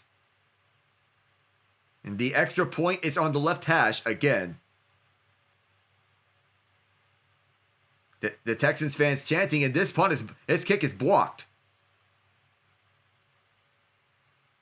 It went under the crossbar on that block. It's a block kick. I thought it was blocked. You know, look on it, and Fairbairn.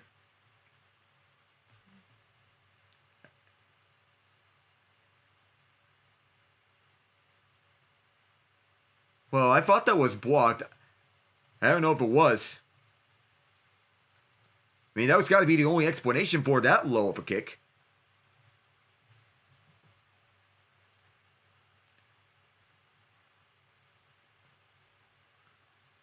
.239 left. And this is the lowest output, scoring-wise, for the Steelers on the season.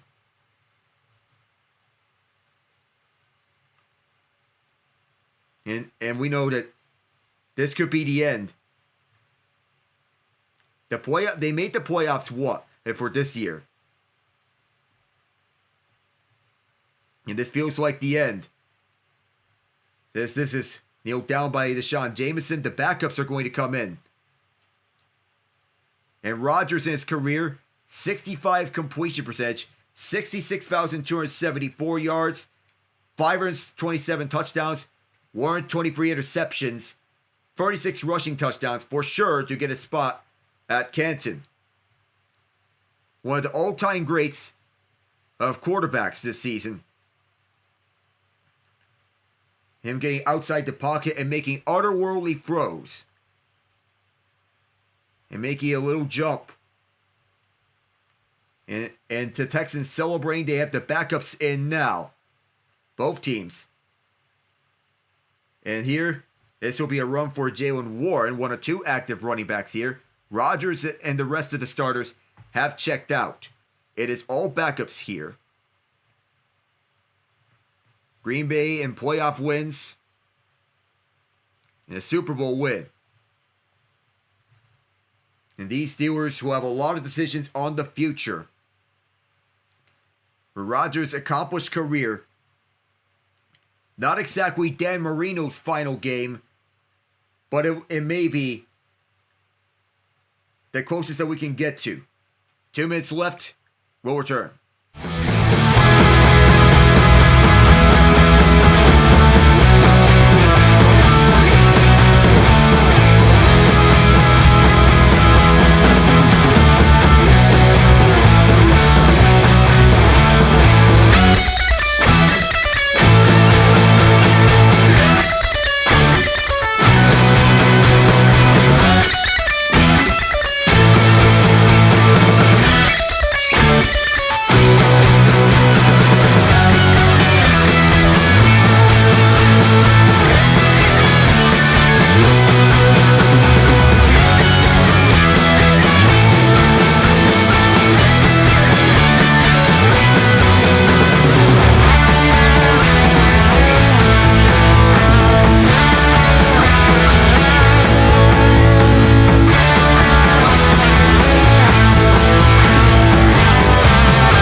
We'll have to know what future is on stake for Rodgers and Tomlin as he checks out.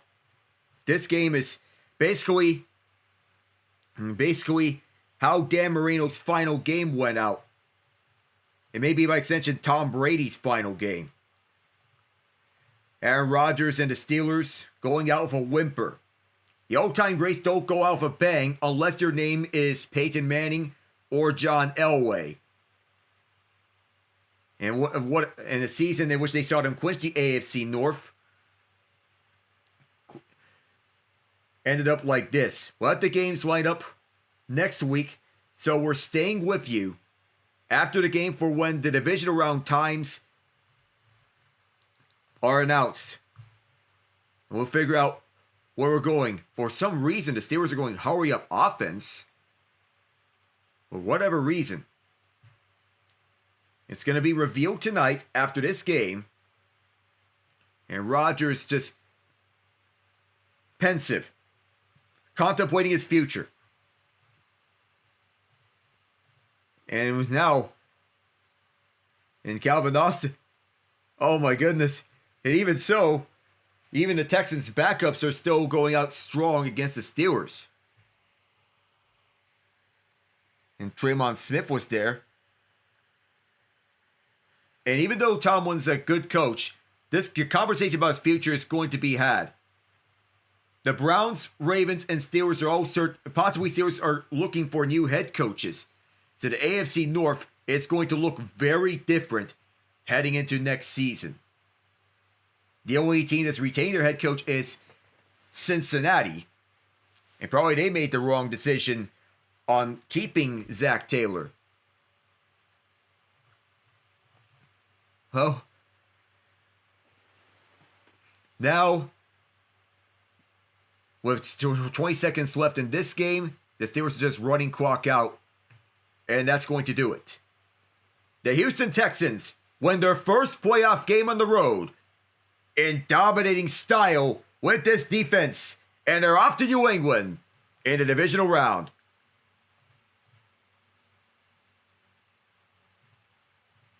The D'Amico Ryans-led Texans all celebrate with this defense, a fumble return touchdown, and a pick six. The start differential and the point difference in the fourth quarter showed out in full. The offense was looking for something, and it left some to be desired. Your player of tonight's game, however, is Will Anderson Jr. And your player of the game is Sheldon Rankins and Will Anderson Jr. The Texans defense did its work on this Steelers offense.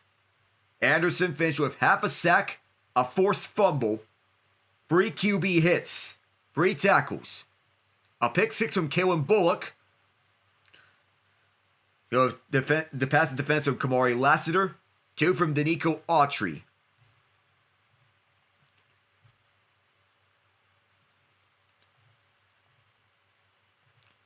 The embrace is on Aaron Rodgers. And we don't know if this is going to be the last that we see of him. But if it is, then he's going to get a nice gold jacket at Canton in the future.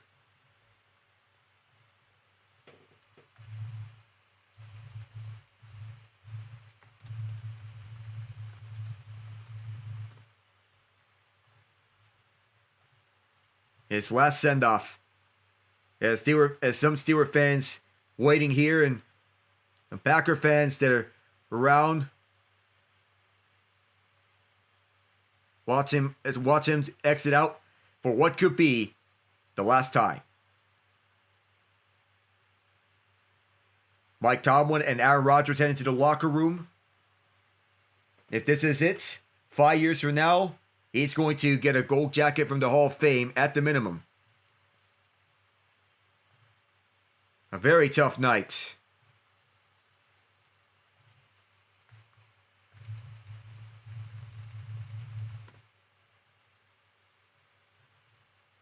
With how this offense played out, it was so-so at first, but the Steelers defense ran out of gas by the fourth quarter.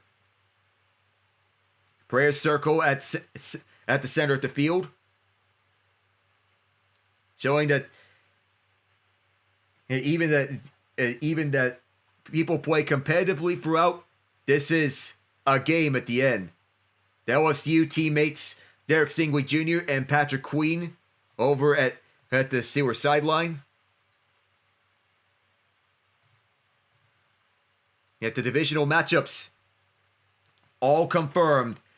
Broncos-Bills will be the 4:30 game next Saturday. Seahawks 49ers at 8 o'clock. Patriots-Texans at 3 on Sunday. Rams-Bears at 6:30. So those are time slots for next week. So your final stats: CJ Stroud, 21 of 32 for 250 yards and 1 touchdown and interception. Woody Marks, 19 carries, 112 yards and a touchdown. Christian Kirk, 8 catches, 144 yards and 1 touchdown. So those are the top performers on offense for the Texans. Aaron Rodgers, in what could be his last game, 17 of 33, 146 yards and a pick six. Jaylen Warren limited to 12 carries, 43 yards. DK Metcalf, 2 catches, 42 yards. No touchdowns for any one of them. Aaron Rodgers lost a fumble that was recovered by Sheldon Rankins. An interception by Brandon Echols. 2 strip sacks. 1 recovered by Yaya Black and 1 by TJ Watt. The other fumble from Rodgers recovered by Mason McCormick on the strip sack. What a game for Will Anderson Jr., who is your player of tonight's game. That's all from Pittsburgh. I am Alec Nava saying good night.